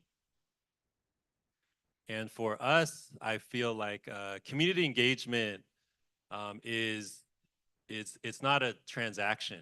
You know, it's building a relationship, and it's more than just a one-time activity.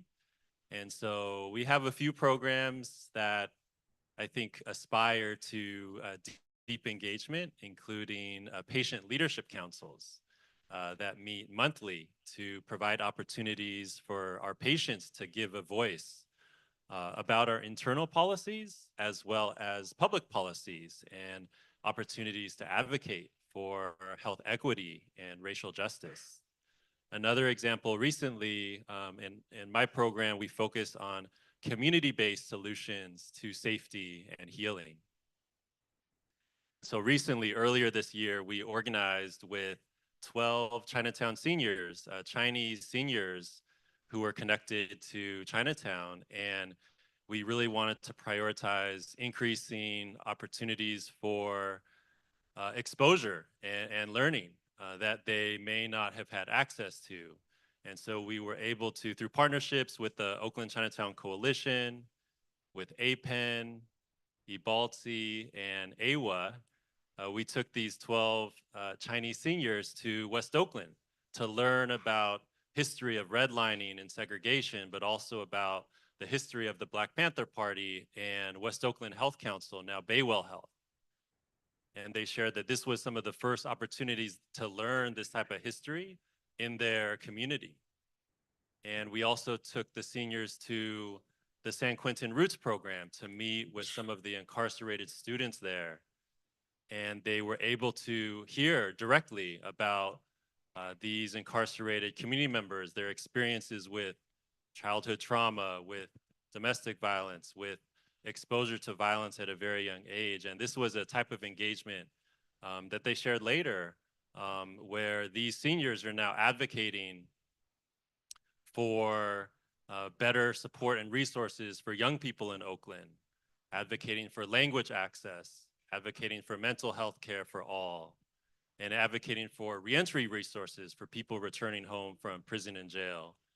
So this is one example I wanted to highlight of how community groups in coalition together were able to engage Chinese seniors that I think the stereotype may be that, oh, you know, the Asian community has a certain viewpoint on issues of crime and safety. But through this type of engagement, there's been a much more holistic, comprehensive view of safety solutions that I think is a valuable perspective to have in Oakland. That's a beautiful way of thinking about the give back. CJ, how about your experience with Black Cultural Zone? Is it on? Oh, okay, great. First of all, thank you so much for the invitation and the opportunity to speak, and thank you all for being here. I'm CJ, I'm the CEO of the Black Cultural Zone, which is a community development corporation and also a member of a larger collaborative. And one of the things about community engagement is the term itself and sort of breaking that down to what does it really mean? It really means being a community member and building community and actually hearing, seeing, and feeling community. And we define community in a couple of ways. One is as our current residents and individuals.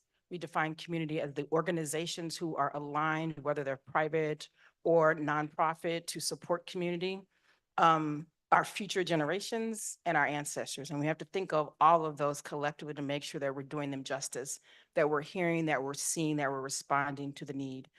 And so it is definitely not transactional. It is really about building trust. And it's really about making sure that the diversity of the community is heard. There is no monolithic community, whether it be individuals or organizations, and listening to what the needs are and responding to the needs. And so practically speaking, for me, one of the things I noticed coming into the nonprofit world, I will call it an industrial complex, that there are thousands of nonprofits. And I always am like, there's a negative correlation. The more I see, the worse it actually is. So what's up with that? And trying to understand. And I'm born and raised in East Oakland. And so when I think about the friends I have that are living now in tents or on the corners, are their voices being heard? Can I walk to the corner liquor store and they know what all of us are doing? They know that this meeting is happening. And in most cases, it doesn't. So our community engagement, quote unquote, is really trying to activate the folks who are beyond the typical folks who are able to attend these events. If you don't provide childcare and food and transportation in the middle of the day, there's a limit as to who's actually here. Nothing wrong with that, but you're one audience. And when we extrapolate the feedback we get from this particular audience and say it's the entire community, that is actually not valid or reliable as a technique. And so we understand that. So how do we reach folks? So we reach folks through messenger programs and ambassador programs, but most importantly, making sure that they get what they need to be able to really take a deep breath and actually give you feedback. I always say, if they're hungry, they can't hear you. So we need to provide food, and we need to provide information and resource and make them feel welcome regardless of literacy status, regardless of educational status. I have a range in my family. If you treat people like you would treat your mom, your dad, your cousins, your friends, your homies, then I think that is true community engagement and respecting them and listening to what they say. I understand that I come from a certain privilege, even though I'm grown and raised in East Oakland, but my parents own their own home. I was able to go to college. My father was working, my mother was working. That is not everyone's story. So it's really important that when we do community engagement, that we realize that we come from a certain frame, and my story is not your story or your story. They're different stories, and not one is better than the other. It's different. So ultimately, community engagement for me is just building community. When I would go to church, it didn't matter if this person had a different lifestyle. We all were one. So it's really important to just honor people where they are, make them feel welcome, and give them the opportunity to speak. And the last thing I will say is I don't want community engagement, quote unquote, to feel like a product sale. I simply refuse, honestly, all the time, and they keep pushing me to, when they come to your event, you need their name, their gender, who they love, where they go. I'm not doing all that. This is not the welfare office. I want people to be able to come and that we build a relationship so that we can ask those questions and just treat people. Nobody wants to come to Liberation Park and roller skate and fill out a survey. They just want to roller skate. So we have to, quote unquote, meet them where they are and then take them together where we need to go for, again, our individuals, our organizations, the future generation, and honoring our ancestors and what they expect of us to be doing today. Thank you for that, You're CJ. welcome. That was beautiful. Sal, what is your experience with Somos and in, coming up through the ranks of Somos? What have you seen in this work of community engagement and the give back? So first of all, like that's an amazing way of defining community, and I would also include the leaders of the organizations and the board members, right? Because there's a direct path line that we want to build from community all the way to our leadership and who is really taking on those seats. I want to speak about three very concrete things that at Somos we do to give back in a regenerative way, and part of that is to be informed of what is a regenerative practice that we can instill in our community. But before I get there, I want to talk about why is it that we do community engagement. And I believe deeply that that is the undercurrent of the different organizations here. And that is the unmovable, unshakable belief that the future of our communities really rest with those most impacted by the issues that we have seen for generations. So if we listen deeply, then we can create in deeper ways as well. So very concretely, and again, we have long ways to go as well. So I appreciate that reflection and thinking about community engagement. We are a place-based organization in East San Jose. And by having that limitation, it allows us to have a very defined community. And when you are able, and your mandate is to actually build what community wants to build, then you create the systems and the processes so you're responding to the needs. So what is it that we give back? The programs, the services, the advocacy pieces that our community is demanding that we take action on. So that is one very concrete thing. And just to give you a concrete example, about a year and a half, we were able to pass a housing policy in which allows now California to have a tenant preference policy in different cities. And that was because a bunch of promotores organizing in Mayfair. Now, this last thing that I mentioned, Somos is promotor-led, peer-to-peer. And you heard that word earlier today. And that is a model that we inherited from our work and our knowledge and our learning in Latin America. So when we think about community engagement, we also think about leaders. So the second thing that we do is that we have developed what we call the Mayfair Popular University, a training institute, so we can actually develop leadership of community. So that is a way to give back, right? We're not only engaging folks for decision-making, share governance and share decision-making, but our idea is how to generate and regenerate leadership in this community. The last thing that is super important, and I think it has to do with what you're talking about, from an equity perspective, we got to pay people. We cannot expect folks to do the work without paying them. But let's also name the very concrete barriers that we also have. We have a very unjust immigration system that sometimes doesn't allow us to then pay our community in a decent wage, with a decent wage and a living wage. So what is our commitment? How do we give back? Well, we try and shake and move and create tools that could help us address those systemic barriers. So we've been able to develop a worker-owned co-op because in this country, we really like businesses. We don't like employees that much. So we don't have to hire our promotoras. They actually became a business. So we pay them contract fees at a living wage so they can actually do the work for us. So in our work, it's not only about the need, it's not only about the advocacy that we need to work, it's not only about the training. Our hope is that we can evolve community engagement through community leadership, but also evolve it to community ownership. Because when they come to the table owning a house, owning a job, owning a business, then the conversation is really different. And our institutions need to be transformed to be able to respond to that need. And sit at the table also as nonprofits, not call it the industrial complex, we also need to learn how to respect communities in all these different fronts as well.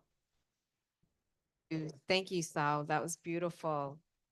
Now, Ben, Asian Health Services received a Stop the Hate grant from the California Department of Social Services to provide support and services to victims and survivors of hate incidents. Can you speak a little bit to the creation of the Community Healing Unit and the Asian Black Racial Healing Research Project? And I think you started to talk a little bit about it in your opening statement, but can you share a little bit more about the engagement and sustaining relationships that it's built within community? Yeah, absolutely.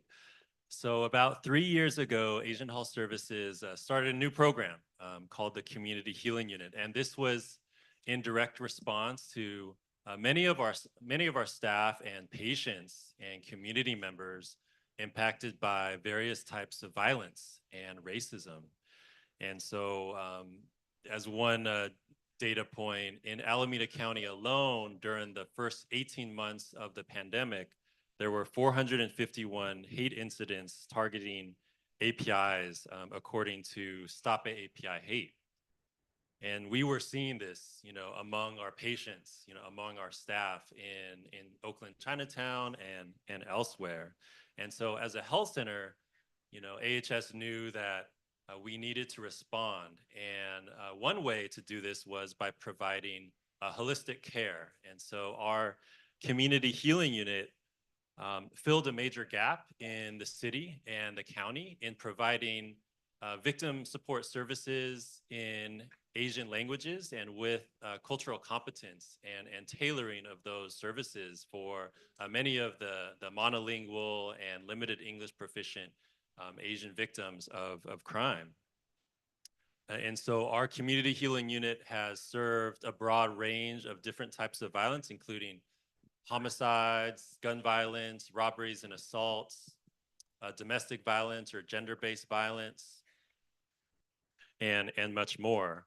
And our services are also comprehensive or holistic. So it includes mental health services, but also includes lay mental health counseling. And so not everybody is ready or wants to engage in traditional talk therapy where, once a week you go and talk to a therapist for 50 minutes and then, you go away until your next appointment. What we've experimented with is more of a lay counseling model where community health workers who are bilingual and bicultural who receive 60+ hours of lay mental health counseling training are able to learn a lot of the core skills of providing empathy and providing emotional support and case management. And this has greatly increased the access to care for many of the victims of violence who otherwise may not agree to therapy, or who there's long wait times for mental health services also. There's a tremendous mental health workforce shortage in general, and particularly for bilingual therapists, there's a huge shortage. And so through the lay counseling model, our clients are able to receive access to lay mental health counseling, oftentimes within 48 hours. The wait times for a mental health clinician may be over a month, maybe multiple months of a wait time.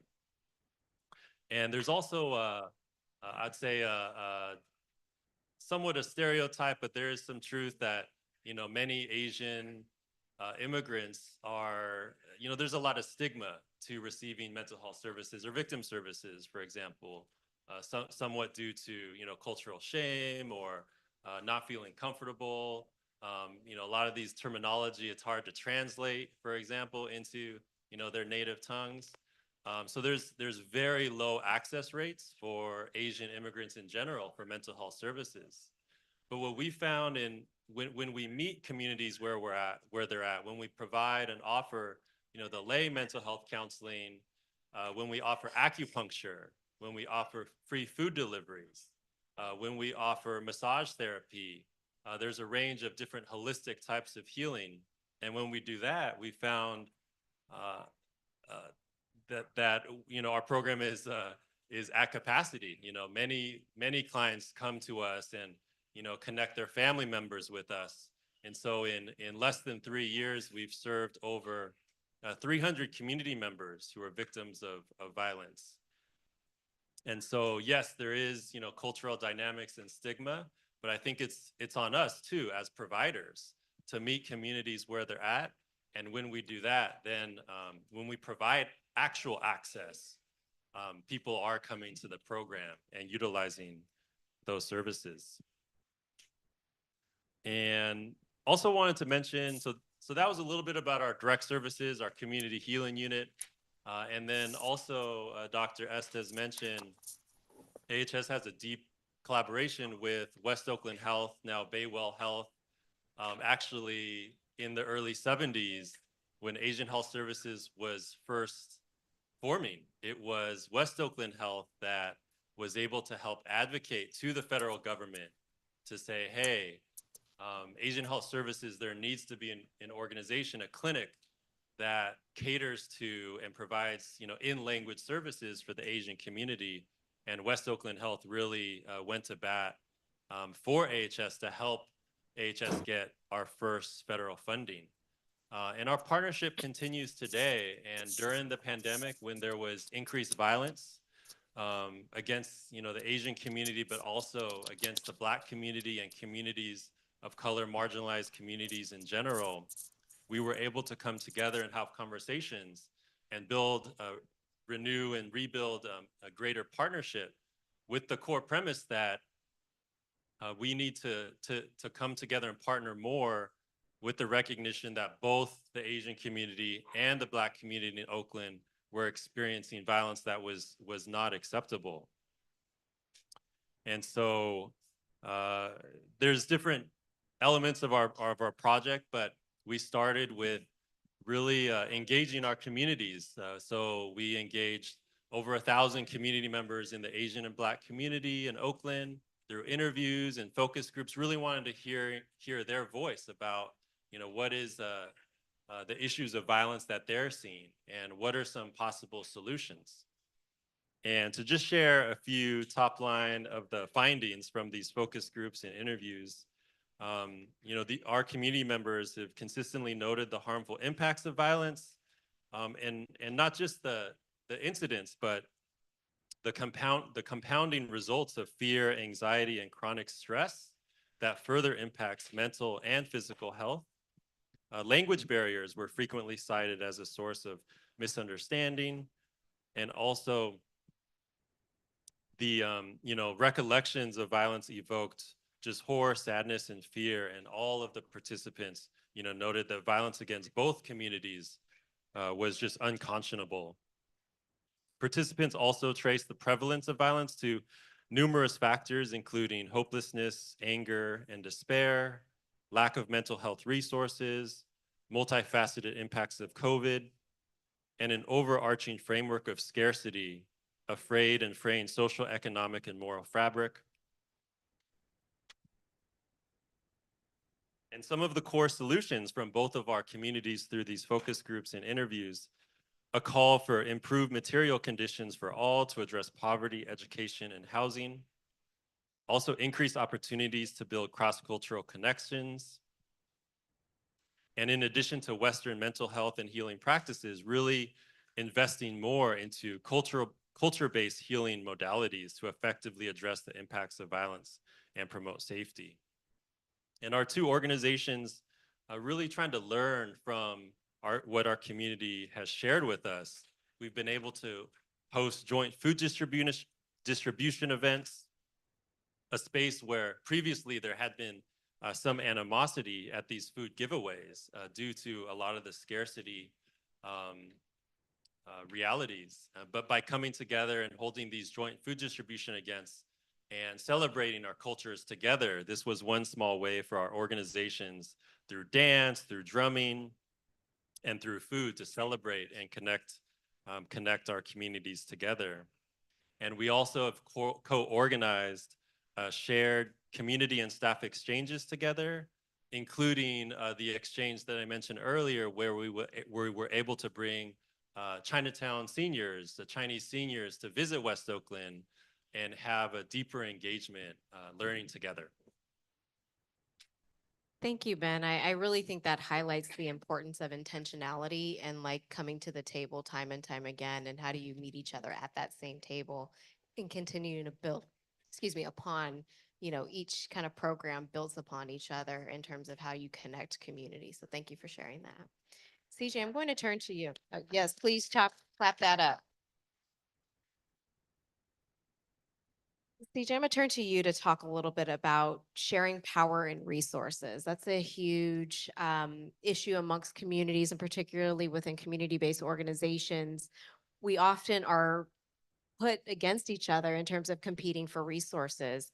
And so with Black Cultural Zone and the hub model to elevate arts and culture, building community wealth, quality of life, and community healing, how has that model really informed Black Cultural Zone's philosophy on sharing power and resources with community and partner organizations? Thank you for that question. So the Black Cultural Zone was actually formed by a multicultural coalition in 2010. Eastside Arts Alliance and fellow folks from the community, multicultural, with an understanding that what they were seeing at the time required a Black Cultural Zone. And this was a cry, not just from the Black community, but from the entire community about our anticipation of harm from the bus rapid transit. And so when the Black Cultural Zone founders of the concept started first with a collaborative approach. And so they brought in different organizations around identifying space along a commercial corridor to share the space, to center arts and culture, and to make sure that it was a one-stop location for all the things that were needed. So it's always been a collective mentality and a collaborative approach. And more recently, when the collaborative in 2019 decided that we needed a community development corporation to be formed to do some of the technical work of acquiring and developing properties and managing programs, et cetera, it was a steering committee of community members, broad community members, and the collaborative. And so we understand as a CDC that we were formed by this multicultural Oakland collaborative to have a collective approach to not build wealth for the CDC, but to build wealth for the community. And that true power lies in sharing the resources and stewarding them collectively. And yes, we have to have some institutions and systems and a 501c3 because we have to do that, but we're never to forget how we were formed. And so the CDC is a steward of the collaborative administratively, documentation, et cetera, but we have meetings. We have Cultural Arts Network, Quality of Life Network, Economy Network, and they meet at least monthly. And we understand that the direction has to come collectively. And then as we make decisions understanding that we have to link arms. And that's just the history of the Oakland I grew up in. Across communities, you hear a lot about the Black Panther Party, but we absolutely we're in coalition with our Asian brothers and sisters, Latino brothers and sisters, and that is just who Oakland is and was, and so we live that legacy. So it's our value system. And so as it comes to sharing resources, we've been clear that we have to do things collectively. And so everyone, as with individuals who can't hear you if they're hungry, we have to understand all of our partners who are part of the collaborative, what's your financial situation? Where do you want your net worth to be? What are you looking for? How can we support you? What is your niche? And how can we work together? So the Black Cultural Zone is a part of 30 collaboratives where we work together, we strategize together, we go after opportunities based on who's best positioned for that and who won't be applying. because you're going to be supporting and doing a letter of reference, because that coordinated approach means that more funding will come to Oakland for all of us to share. And that's just the way it goes. And it took time, it took trust. So during that pandemic, which hit right at the moment we started the CDC, we had to go into the mode of, oh, in East Oakland, people aren't getting gloves, masks, food, everything. And I saw such a coordination and collaboration between organizations across all of Oakland and East Oakland that we have just continued that work. And, you know, we see successes, and successes breed more success. And an example is there was a fund, a Hewlett Fund for arts facilities in Oakland.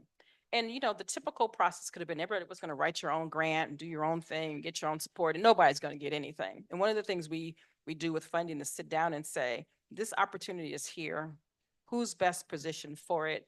How do we support each other and apply? And that particular fund, when it came out, literally 100% of the funding went to a member of the East Oakland Black Cultural and Collaborative. And by the way, because it is Black in the collaborative doesn't mean it's just Black-led organizations. East Oakland has always been diverse my entire life. And so it really is about, is everyone in support of saying, we want to make sure that this particular cultural group, which is facing one of the heaviest brunts of the unhoused and the displaced, that we will rise and together hold them up as we hold each other up, which is a tradition. And quite honestly, I think everyone is alarmed when they hear that Oakland, a city that was majority BIPOC, but due to redlining, and in particular of the BIPOC community, 51% of Oakland was at some point African-American. And now the projections are that by 2040, it will be less, we will be less than 10%. Nobody who's really from Oakland or Oakland wants that. And we understand that we have to do it collectively. So when we move collectively and we see the results and we see the power that we have, I always say when I first came to Black Culture Zone, I was like, we're like the swing vote from Survivor. Don't y'all watch Survivor? Like the last 3 people at the end of the game, they run it. We can run it. And I think when, you know, it sounds a little crazy, but I love Survivor. But it's like, we don't have to be the majority. We just have to be organized. And I think I heard this from someone at Eastside Arts Alliance, like when the hand is like this, we're getting slapped all over the place. When it's tight and we're together, the fists, we can do anything. And I think what we've seen, the success of quote unquote, the Black Cultural Zone, which I always see not as a CDC, just only a CDC, it's a collaborative, it's a geographic area with the funding and the accolades and the opportunities. It has come not because one person is great or one entity is great, it's that we have been moving together since 2010 meeting. And I think, and part of that is building the trust. And when we have challenges, we have to have those conversations. And everyone, you know, there's not a perfect harmony. There are things that each one is different about, but when you trust people and have built the trust, we can only move at the speed of trust, and we have to take our time. And we show wins. I think that collectively we will see. And when we really understand our power, there is nothing that this collective community that is Oakland can do. We are the fly literally in the milk of the plans for the developer class to really completely gentrify this city and make it, as I heard in one broker conversation where I was the only person of color in the room, Oakland's going to be District 1 from the Hunger Games for the rich and the wealthy. I was appalled. And then they continued to say that they felt as if, you know, all of the transit nodes going down to Vallejo, et cetera, would be where the people who could not live in District 1 would come in to service the needs of District 1. And they said it with a straight face and applauded. And so our job is to collectively understand what the plans are. And again, if we want to make sure that 7 generations from here, that we are here, that we have work to do now. I do think that one other thing I love about the collaborative is for me, who is very Western educated and didn't know certain things even about my own African culture, like when someone died and we put out the alcohol, I didn't realize it was a libation. I'm learning these things. And I think as we embed culture and spirituality and the work and name who we're doing this for, but also honor, again, the ancestors, and that each one of us is actually in this room on purpose, in an agreement before we ever came. And we're not just here for me to talk or for you to listen, but there's something we're supposed to do. We're in an interesting time. And I think the folks in the collaborative have taught me that it's an honor to do the work that we do. And so we have an obligation to not work against each other, but to work with each other. And we will not only survive, because that is insufficient, that we will thrive and that we deserve it, and that we deserve to do it collectively. The last thing I will say is that at one point, the Black Panther Party was the largest owner of real estate for community development of any CDC. And probably 15 years ago, that organization that held that real estate had to be disbanded for many reasons, and all of the property dispersed all over. And that will never happen again, because we have to collectively own and steward those properties so that, again, our future generations can hold on to it. Because no matter what, in this country, as we know, it started with the seizing of land, that the power is with the land. And so all that we do, the reason why we formed a CDC is programs are great, initiatives are great, entertainment is great, flowers and trees are great. And if we don't control the property and the land, we will be removed. And so it's just important that we understand that and stick with that cooperative ownership. Like you said, they do value cooperatives, and it's so true, but not for our sake, but for our collective sake, and to pass that knowledge down about who we are and about the importance of this country that we're in and what real estate means. We're not in a capital economy, we're in a real estate economy. And we will continue to be blown around unless we anchor ourselves. And like a tree, the roots all talk to each other. They're connected. I'm learning about trees in the Black Cultural Zone and how trees speak to you. I would have thought that was insane, but it is not. And we have to be that underground, and we have to be that above the ground. And that's how we're going to survive. That was beautiful, CJ. Thank you. Chanel, I want to talk a little bit about some of the work that is happening at the state, and particularly with the California Air Resources Board and the value of lived experience. We don't often talk about government valuing lived experience. Can you share a little bit about the community engagement model that you're using and applying, where you're looking at lived experience, and speak to ideas like ground truthing and incorporating traditional ecological knowledge into your decision making? Sure. And to do that, I should take a step back. But before I even take a step back, I should just say two things, because I might have to run out and get my own kid. So if you see me smiling in this meeting, in part, it's, I think, being on this amazing panel and hearing everything that is being said. I haven't watched Survivor, but I did read The Hunger Games, so I got you on District 1. And then I think also just seeing all the kids here. So I have a 5-year-old, a 15-month-old, and an 11-year-old. And it really warms my heart to be able to be at a state meeting where there's food, there's childcare, right? Like, I think those things are just fundamental. And I also just want to say a huge thank you to the commissioners, the Dr. Estates. Like, I just really wanted to say that to all of you here in case I have to run out and get my children. With those things said, going back to the California Air Resources Board, one of the things that I did start with was that we are in the process of figuring this out. I think most state agencies are. For those that don't know, our work is really around two fronts. So it is climate change and it is air quality. We work very closely with local air districts in terms of working at the local and regional level to clean up air. We work around the state on a number of different efforts to address climate change. You may have heard of some of those, like cap and trade is a huge one that we oversee those efforts. And so we have spent many years really thinking about, I think, community engagement in the sense of outcomes, right? So in the sense of, like, to the extent that we can point to how much we're seeing reductions in, particulate matter 2.5, right? In ozone, how much you're seeing reductions in greenhouse gas emissions. And those things were like, we're doing this outreach, we're doing these workshops, we're doing this engagement, and we're seeing those reductions, and that must mean that things are getting better for communities. I pointed to this kind of, like, I think it's called like a reckoning on the notes, but I called it a racial reckoning, because what happened in 2020, right? We're seeing like George Floyd, we're seeing Breonna Taylor. And I think for the California Air Resources Board, so our board members, it really created a pause where we started to kind of think through, okay, yes, we can get reductions in GHG, right? We can get reductions in like ozone, right? We can do those things, that doesn't mean that we are addressing racial disparities. It does not mean that we're addressing inequities. On top of that, we had a letter from Black employees at the Air Resources Board that went public. And everybody could see, in addition to kind of externally, right, where we were getting pushed on from a number of environmental justice organizations on programs like Cap and Trade, even internally, there were a number of Black employees saying, I'm suffering from like microaggressions, right? I don't feel seen in this workplace. That really did cause our board to pause and start to think through, wait a second, we need to be doing more than just hitting these reduction targets. We really do need to think about what does it mean for us to start addressing lived experience and start acknowledging harms.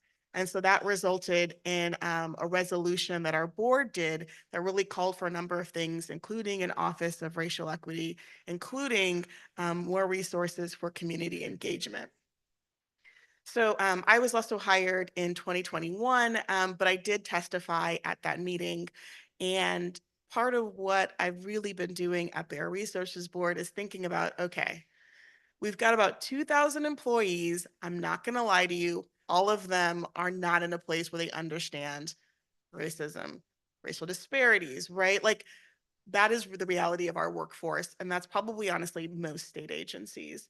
So we're really trying to think about how do we create tools to really, not just, I think, help our workforce, but also put us in a place where we're starting to actually partner with communities. I think one of the big questions that we're trying to ask ourselves is like, what does it actually look like as a state agency to meaningfully not just engage with, but work with communities, especially because a number of the decisions that we're making, there is a public process. We do have board meetings, but there's really a question of like, well, what does it look like to share power? How do we do that? Hence why I said being on this panel has been amazing because I'm listening to how everybody else is doing that, right? And so we're thinking about how do we do that? The community engagement model is kind of our way to start to do that, I think, with community members. So we have community experts. We were really fortunate that we were able to compensate them. I say that because I think most of you know this is not the norm for state agency meetings. There's not usually food, there's not usually childcare, there's not usually stipends. And I feel like, since I'm here anyways, I'll just say this. One of probably the easy things, I think the elected officials not here, but like as commissioners to think about, if you want to like get more of the money to communities and away from state agencies, is thinking about like one, just statutory authority. We don't actually have statutory authority to compensate communities. And I probably should double check that, or somebody should double check that, because who knows, that could be wrong. But that's my general sense. And so I think just looking at like, how can we make sure that state agencies, if we're giving them money, can actually give this money to communities, can actually provide food, get child, like those things are just like, it's an easy one to do. Feels like that should be something that should be considered. The other thing I would say is just put strings on the money that you give state agencies. That's another way to do it, right? Like if we're giving you this money, we're earmarking it towards these specific things. In lieu of that, what we're doing with the engagement model is really starting to think about, okay, we don't have those things now. So how can we start to think about how we can contract? So, right, like we're doing these contracts with community experts. They're helping to inform the model. They're using their lived experience to help us shape what this model looks like. And then I think with this model, part of it is then that we use this as a way to train our workforce on, hey, this is what it looks like. Here are the tools, right? And we kind of enforce that all of this is flexible. It is going to change. Telling that to engineers and scientists, because that's the majority of carbs makeup, is challenging. Thank you for the laugh because you get it. That's not generally like, you know, I would say like the strong suit, although there's many strong suits about engineers and scientists. So I think part of that is starting to give them something to grapple with. Another part of this is us really being responsive to the concerns that we've heard from communities like our AB 32 Environmental Justice Advisory Committee that have time and time again said you need to prioritize communities. This model is a way for us to start to do that in a very tangible way. We also, I think, worked with that community experts group to start to do public workshops, to start thinking about how do we go beyond just like the people that we talk to a lot, which is like our community experts, our AB 32 Environmental Justice Advisory Committee. How do we get this out into the realm of the public?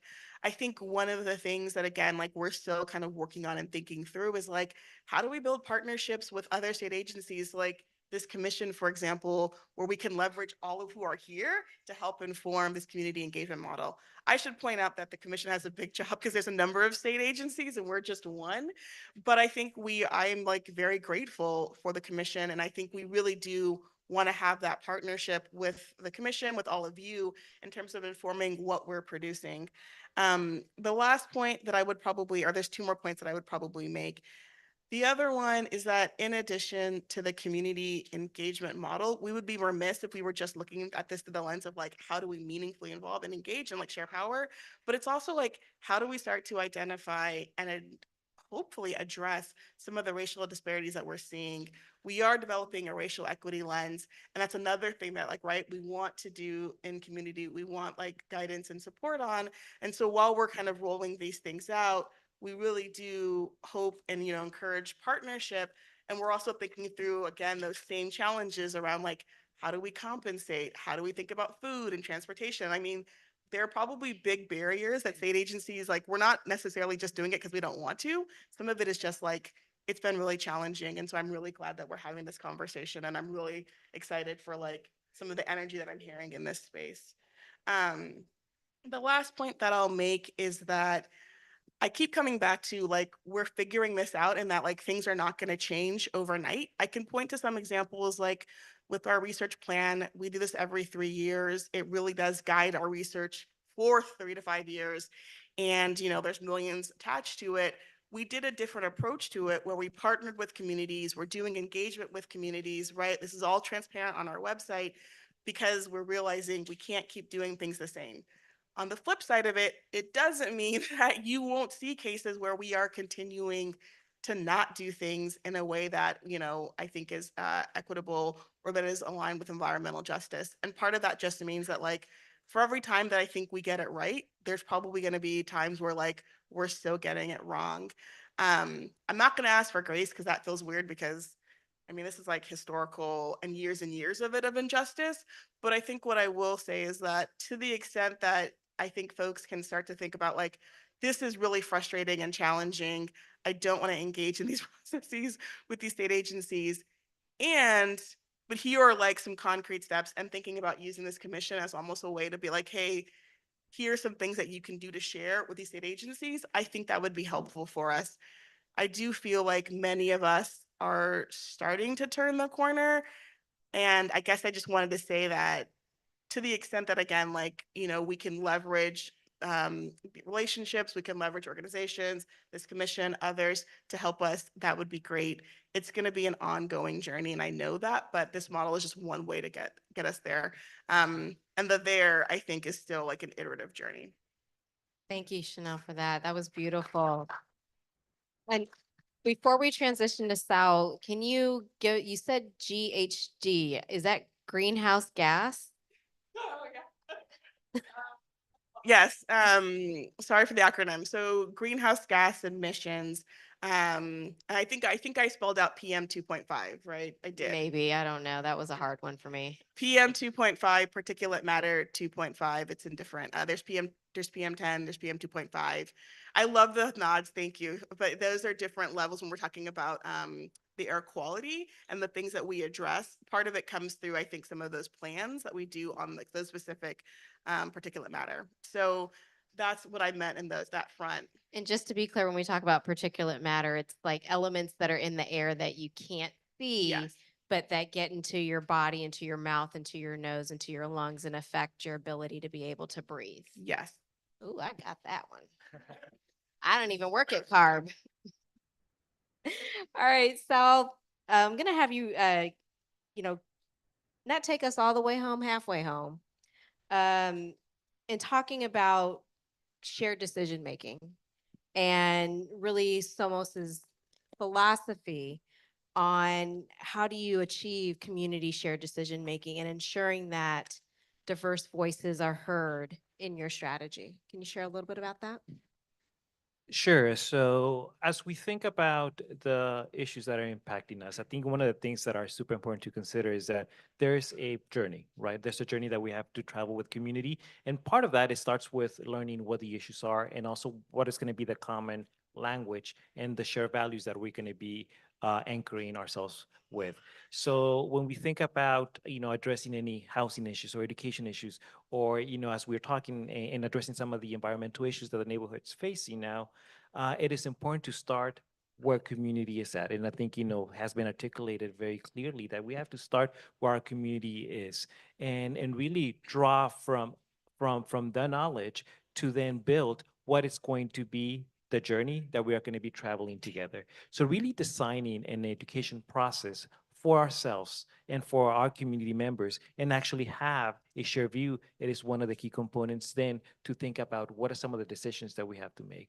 I think, along this journey, transparency is one of the biggest things that we have to consider, right? Because there are going to be areas in which we are working with the state, in which I'm going to be honest, there's not going to be a lot of influence that we're going to be able to have if very specific things have been decided. But as an organization, I think what we really want to also push ourselves, and I talked a little bit about what does it look like to transform the organization. We have to be willing to shift our practices and our policies and our decisions to incorporate decision making and be like, these are the areas in which we can actually push. And I talked earlier about our board members being part of our community, and making efforts to place community members in our board, right? And why is that important? Because then you have a view and perspective of what is it to be in community and to understand the issues from a community perspective. So first of all, I would say that let's learn together. Let's have a common language. Let's talk about the values that are important to our community, but also let's see the decision-making process having community voice at every stage of the decision. And then we have to be very clear about what decisions we can make and when, where we can make influence and be super transparent about that. When we going back to the first question about give back, when we do this, when we practice decision making, we're not only making the right decisions because I think, you were able to tap into that collective wisdom, but I think, there is a trust building, a buy-in to the work that we do that allows for those long-lasting relationships to be part of the equation. And without those relationships, we can't really advance and think about community engagement. So it's not only about decision-making, but it's also about trust building. It's about community building. The last thing that I will say is that all of that then becomes part of the culture of the organization, right? Which is, I think, super important when we think about our partnership with the state in particular, because often that is not the culture of the state, right? And we need to ask our state partners to take a step aside and be like, let the organizations that are building this culture, that are creating this culture in this community to actually allow to transform your institutions as well. So I think, that is a super important thing to think about, because we are culture keepers. We are cultural makers, right? And there are elements in some state organizations, and I think about the Office of Cultural Partnerships and Strategic Communications that allow us, like, here's the goal, go and do it. And there are others who are like very, very different, right? So we also have to acknowledge what the work is, and we understand that that's a journey. But I think what we want to, the last thing that I'll say is that there's a journey, and we cannot underestimate, and we need the time to be in community to actually go through that journey. And I think, that is the invitation for all of us as we think about community engagement, understand that it's not going to be 1 or 2 meetings, that it's going to be a journey, and that it's going to be a culture, and it's going to be an ongoing practice. Thank you. It is absolutely that journey. And the commission itself is on that same journey. And Saul, I'm going to come back to you, and we're going to have like our closing question right now on what is your biggest takeaway that you think the commission should have on developing effective community engagement strategies, and what should the commission really be thinking about? And this is for the whole panel.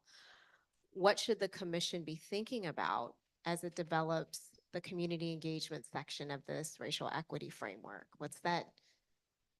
Go hard or go home. Yeah, no, that and really needs it, to come through. not going to take too much time, but I want to credit CJ for the 2 things that I'm going to say. And I'm just going to echo, it's not a product. we can't package it as a product or as an outcome. It's a process and it's a journey, right? The other thing, and we talked a little bit about that, is that community engagement, equity, even justice is not a, you may mention it, a natural reoccurring element in government. It's not. It's not. You'll have to work super hard to be able to, get there. However, in our communities, there are signals that that could be done, and we can partner to get that work done. So trust in our community partners, trust in the work that we're doing, trust in the wisdom of our communities, because I'll mention it again, the future really is in our communities. BJ, anything you'd like to, what's your?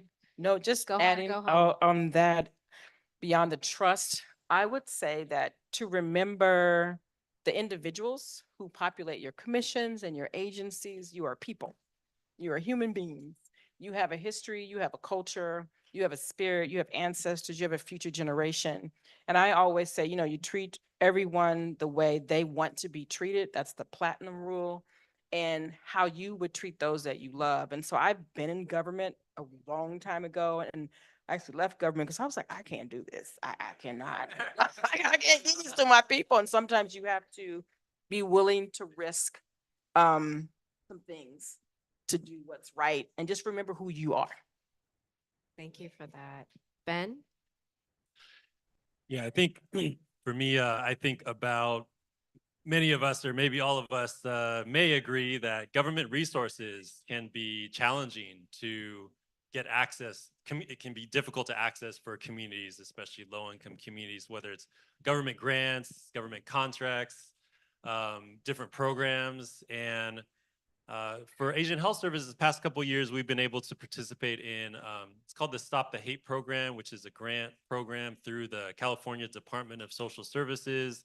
Due to much advocacy through the AAPI equity budget, kind of a historic $175+ million investment to combat hate in all communities. And it has kind of a unique model where through the kind of a regional lead system where different nonprofits are able to, who have connections to grassroots communities and different CBOs, where that program was actually able to funnel government contracts and grants into organizations who, this is their first government contract in some cases, with a lot of capacity building, support, technical assistance, training. The program is far from perfect, but I think it was an attempt by government to have deeper investment in grassroots communities and organizations that had maybe never had a government contract or government grant before. And so I think exploring more into those types of models, it would be amazing if the commission was able to help communities better understand and better access government resources, government grants, because I think many of the communities on the ground are the most effective to address racial disparities, of course. And so I think the government can do a better job at getting those resources directly into those communities. And to wrap us up before we go to any questions or comments from the commissioners, Chanel. Okay, well, I've got three things. I want to just plus one what you said, Ben, about the government resources. We have it's almost 16 million in like grant funding for the community. It's our community air grants program, and it's really targeted for community-based organizations. And it's basically like anything that you're like that project that you have right now that's going to like clean up the air in your community, we are interested in. And I feel like being able to tap in and get, I think, more of this network aware of those grant programs would be huge. So I completely agree on that front.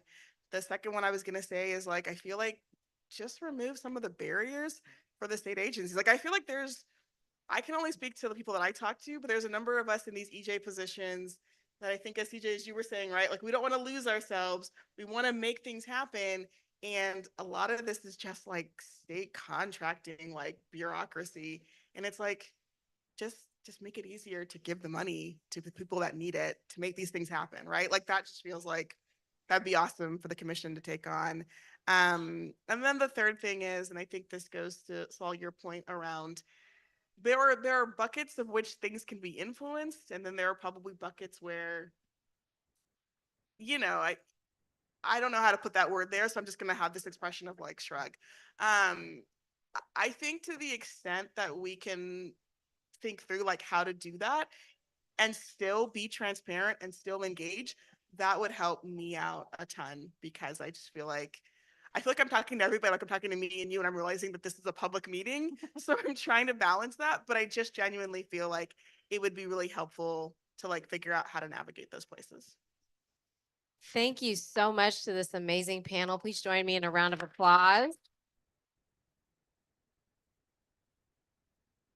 And I want to turn it to Commissioner Salas, if there are any initial comments from yourself or the other commissioners on the committee.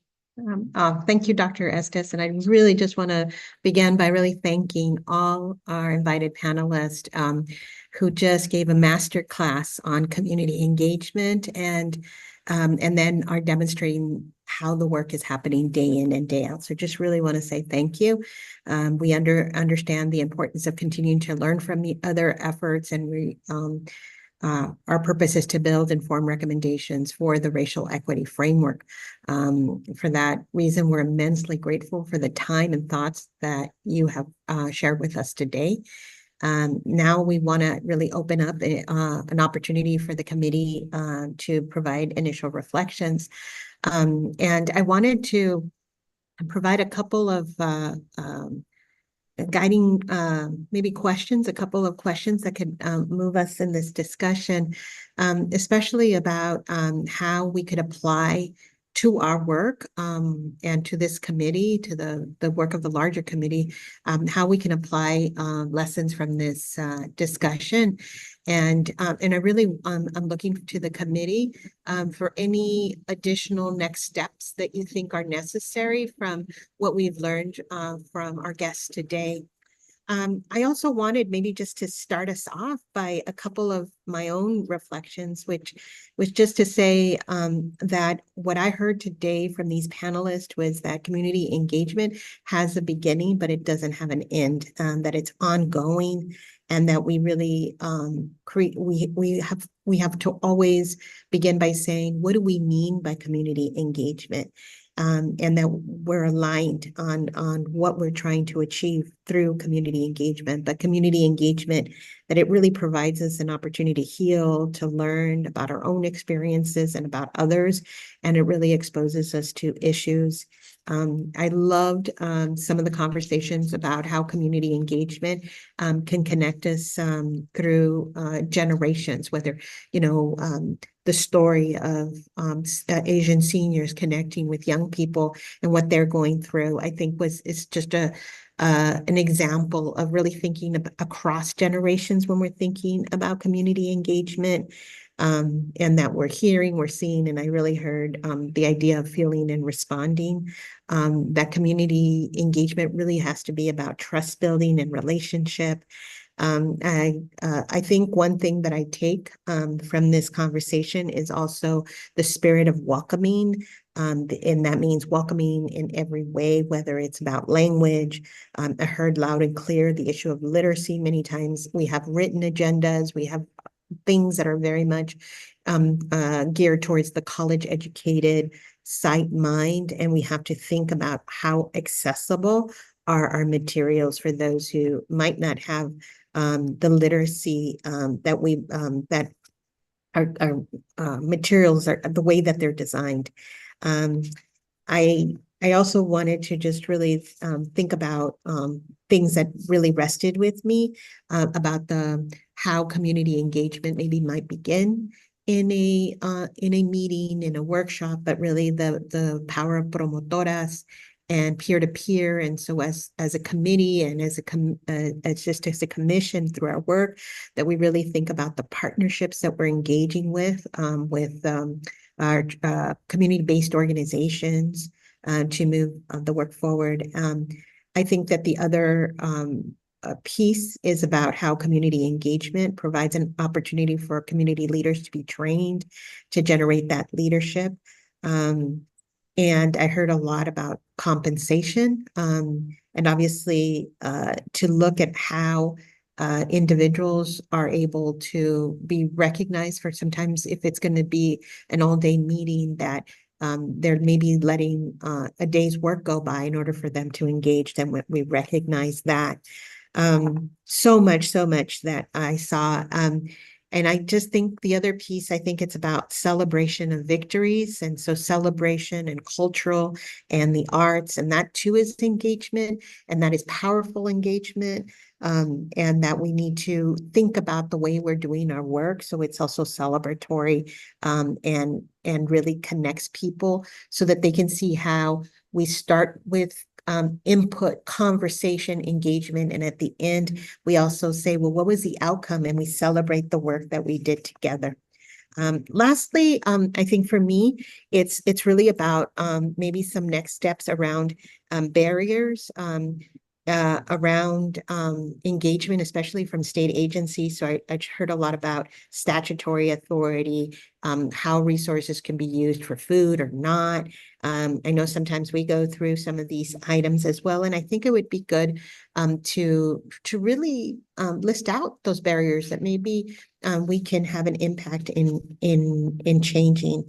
And then to also look at some models like the Stop API Hate, which and Stop the Hate, in general, collaborative, Chirla, that the organization I'm part of is part of, and that maybe these are models that we can demonstrate are working and are really connecting community to engage with government in a very powerful way. I'm going to stop here because I really want to hear from the rest of my committee members, but I just really want to thank the panel for an incredible conversation and just the experience that you bring each and every day. So commissioners, opening up for your comment.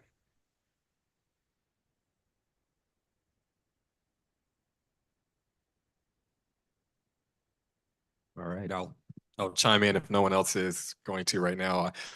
First of all, thank you so much to all of the panelists, including you before you leave, Chanel. Phenomenal job. Y'all were preaching. I'm a pastor, and that was a whole 7 words or so. Oh, yeah, you can give them a round of applause. That was fantastic. And I was taking my own notes and kind of checking them over here on the side as well. And there were kind of four pillars that I captured. And the first was that concept of relationship.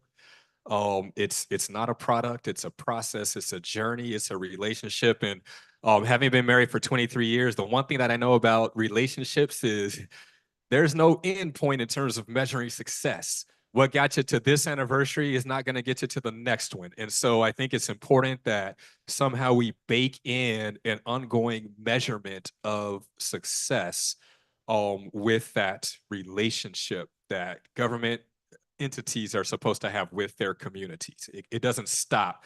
You don't do a point in time count and say, hey, we were great here, and then we're good for the next 10 years. It's got to be ongoing.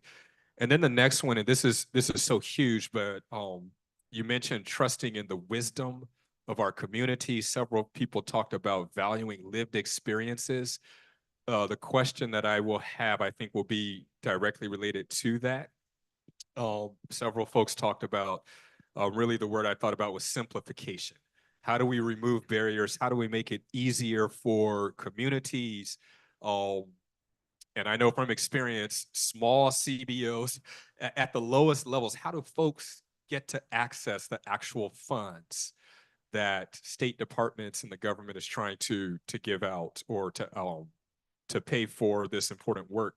And then the other thing, I just put capacity, but pay to build capacity, help communities learn how to access those government resources or buy their own land or do whatever they need to do in order to own this work moving forward. And I think those are all very, very important. But my question on the lived experience piece, because I think about this and talk about this a lot in the healthcare sector, what would you say are the first 3 critical steps to how we might influence state departments to do that most effectively? Value lived experiences. as a way of knowledge, you talked about, the ancestors and culture and so forth. And I think if we could actually do that and pay folks for lived experience, that would take us a long way. I will, that was a theoretical question. I wasn't sure.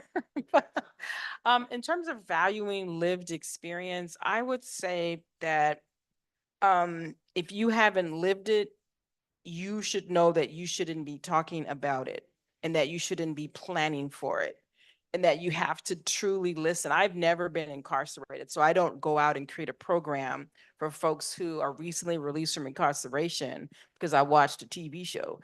I need to have them tell me and find someone who they can talk to, where they can really share the experiences. So for example, we gave some funding to the East Bay Dragons Motorcycle Club, the best anti-recidivism program I've ever seen. When the guys join, they're less likely to go back. We funded them for a healing circle while I left the room. They were talking to young folks and men who had been in for 10, 15, 20, 30 years. I know it was very emotional, and they came out because they don't want me in that room. I can't relate, but they came out with some suggestions and ideas that they, in that space of trust. So sometimes even you can't talk to those folks. It has to be peer to peer, as you talked about.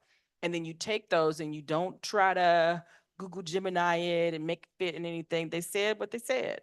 They said they need this, this, this, and this. And our job is to figure out how to get that for them in that way without judgment and to navigate the systems for them so that they can make it. And so truly elevating lived experiences is knowing what you don't know. I do have some experience, but I also know and acknowledging your privilege in your understanding of things. People will say, "Oh, you from East Oakland? You go up on 84th." I did. And my family owned their own home. I understand that there is some unearned privilege that I have. Everybody may have some of that.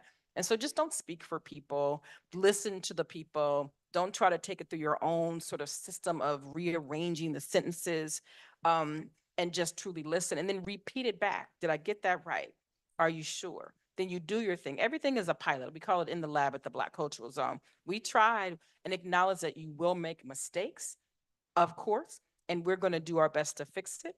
And, like the laws, keep your word. If I have to stay up, and my ex-board member, but would say, go to bed, CJ. It's like, no, I promised someone something tomorrow morning and they need that. And we'll figure out how to make it work and strive to get that unrestricted, flexible funding so that you can deliver what they need when they need it and how they need it. But again, I just not, I hear the thing in nonprofits, nothing, for us without us. And you have to really live that. Last thing I'll say is that when you're talking, especially in my community, you got to start with the truth. If you come in with your plan and like 10 years ago you did harm and you want to act like it didn't happen, got to start with the truth or we cannot hear you. And then we have to reconcile those different truths. How did you think that that was okay?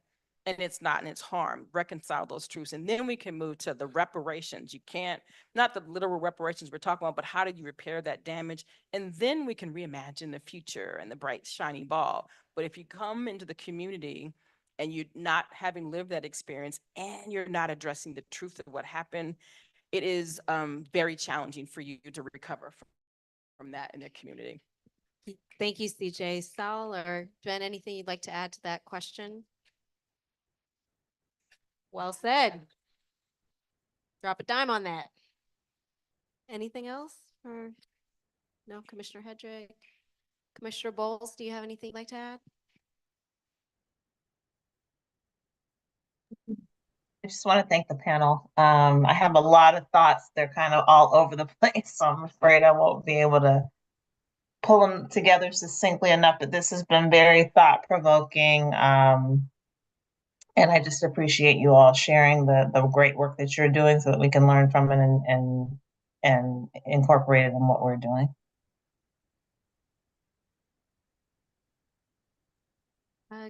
Commissioner Salas, I think we can transition to public comment potentially. Thank you again. I just really want to end with appreciation of our panel. We will now take any public comments related to agenda item number 5, transforming communities through engagement. And I'll pass it over to Agustin. Thank you, Commissioner Salas. We have 3 in-person public comments for this item. When you hear your name, please line up by the podium in the order your name was called. I will then call you individually to the podium to speak.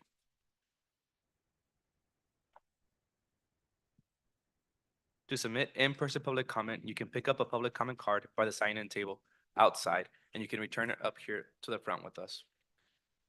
Will K. Yamamoto, Nico Shabazian, and Andrew Pack please line up? Kay, when you're ready, you can start.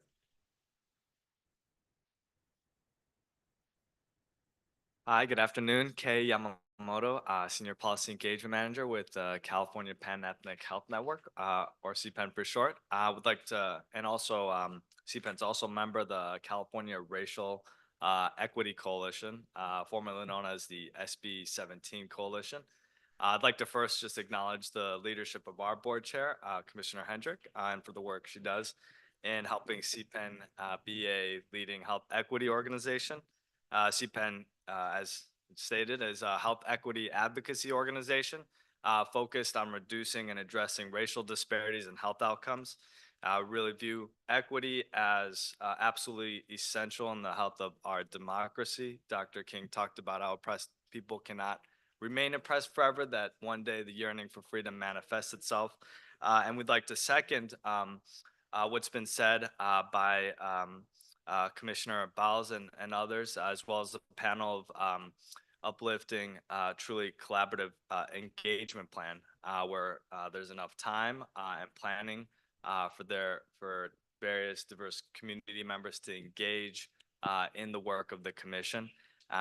And would like to also uplift to provide plans and progress reports on how the engagement is going, and are we really truly capturing the diversity of California in its geographic and its various race and cultural diversity that this state represents. And again, thank you for the work of this committee and this commission. Thank you. Our next public comment is Nico Shabazian. Hello, Commissioners. My name is Nico Shapazian. I'm a policy analyst with Catalyst California, as well as a member of the California Racial Equity Coalition. I'm so excited to speak with you all today, members of the Community Engagement Committee, and want to thank you for convening such an incredible, intentional, and heartfelt panel earlier. As part of the California Racial Equity Coalition, I convened the Community Engagement Working Group. As you all highlighted earlier, we recently sent over to you 2 documents. I just wanted to walk through them a little bit more today. The first document we sent is a community engagement best practices brief, which lays out recommendations and standard practices, such as for building trust-based relationships with communities, providing transparent and accessible information, and establishing co-governance and community partnerships. The second document we sent is a community engagement plan, which provides a recommended plan for engaging communities as a central part of developing the racial equity framework. The plan breaks down community engagement along several phases with designated objectives and a suggested timeline. Both documents are calling for 4 priorities as you work on developing the Commission Community Engagement Plan. The first is to ensure that there's multiple opportunities built into the plan for authentic community collaboration. The second, to guarantee that the plan and the development of the racial equity framework are running in parallel. The third is to build in various touch points for communities to provide feedback on co-shaping the racial equity framework. And the fourth is to provide progress reports on how all the committees are utilizing the community feedback in the framework development process. Happy to elaborate. Ultimately, just really grateful for the work you're doing and looking forward to collaborating as we figure out how to model how community engagement should be done at the state level. Thank you. Thank you. Our next public comment speaker is Andrew Pack. Hello, Andrew Park of Tribe, one of the directors, co-founders, and I'll be short because I know we have food waiting and I hope to present some stuff at the more fun section after this, so please stay. I'm sure Larissa and the commission will give directions on that, but just all props and appreciation, not just to the panelists, but also the commission. We really were felt like it was a master class today. But I also want to really thank those in the community who came out today, especially the parents. And if you heard the hum of not just the translators, but also the children, that's always how it is when you do community engagement. Whether you're at church, whether you're outside doing an event, or at school, whatever, it's always the hum of children. You know, that is true community engagement. So I hope that didn't throw anyone, besides the sound guys, we hope it didn't throw anybody off. But I just say that to accentuate that we really need this. I mean, I know some of us are sitting here like, what is this? Is it going to make any difference? What type of power do these people have? I hear different politicians saying whatever they need to say, but we really feel this as a small community-based organization in Oakland with Oakland Tribe, that when there's advocacy, like during the pandemic, and when there's a paradigm shift just ever so slightly, we feel and sense, and we literally have the funding coming through. But then when it's back to the old ways, back to pre-pandemic times, back to 1970 SOPs, et cetera, then it's like it all dries up. So we just want to say more power to you, keep going, and we hope that you have all the power in the world to do some of these recommendations. Thank you.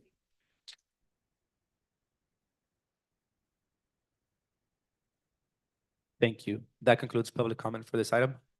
Back to you, Chair Salas. Oh, apologies, we have one more public comment from Karen Flores.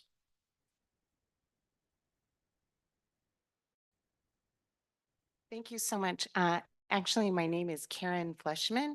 I'm the founder of RECE Conversations. We're a workplace workshop facilitation company and also of the Interracial Sisterhood Coalition. And I'm so grateful to come here and to listen to this fantastic conversation. I don't know if this was stated earlier, but I did a lot of community outreach most of my career. And one of the key things was to go to where the community is naturally gathered. Don't expect the community to come to you. And I think that's a big mistake that a lot of government agencies make, is they're like, oh, we publicized this meeting and we had food and we did all this stuff. But unless you are in a location that the community already goes to and feels comfortable with, or in a location that the community is already gathered in, they're not going to come to you because they don't feel comfortable in that space. That was my comment on community engagement. And then just a suggestion, and I apologize if this isn't correct for this public comment period, but I missed the earlier one. I would strongly advocate, so I'm on a contract right now with the San Francisco Metropolitan Transit Authority to train all 6,000 SFMTA employees and leadership in addressing and preventing racial harassment in the workplace. And it is so fantastic.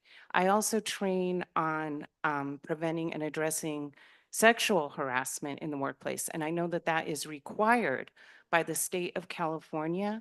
I urge this commission to push for making, addressing, and preventing racial harassment in the workplace mandatory required training for all companies, the same way that sexual harassment training is required. I think it would help tremendously if we had a shared understanding of that. Thank you.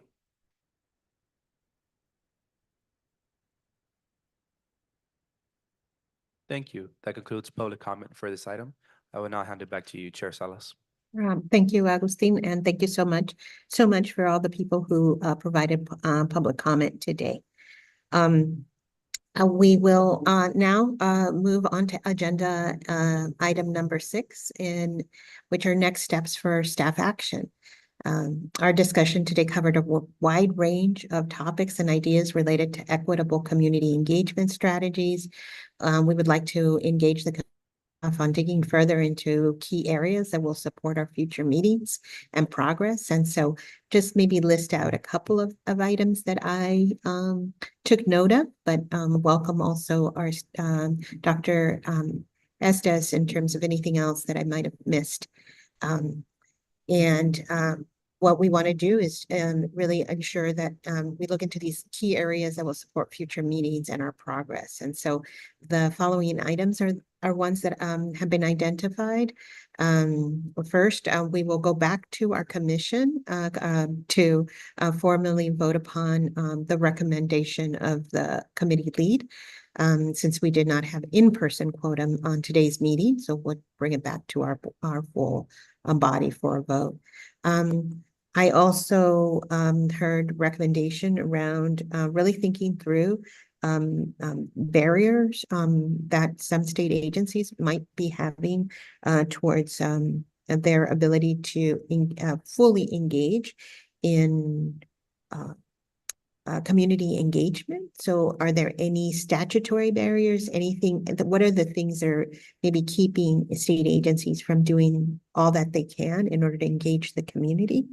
I also heard from Commissioner Williams, what is our own measurement of success? What are our timelines? And obviously, as well as the California Racial Equity Coalition, who talked about our timeline and key points and how we're measuring both how we are doing as a committee, but also as the commission in terms of community engagement.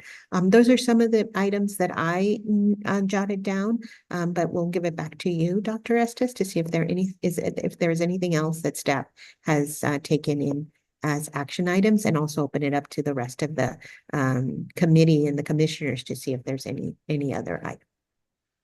Thank you, Commissioner Salas. Those are the ones that I noted. I'll also acknowledge in the room that we have Raven Tahara that is actually doing some live note-taking. Can't quite see it on our image here, but thank you, Raven.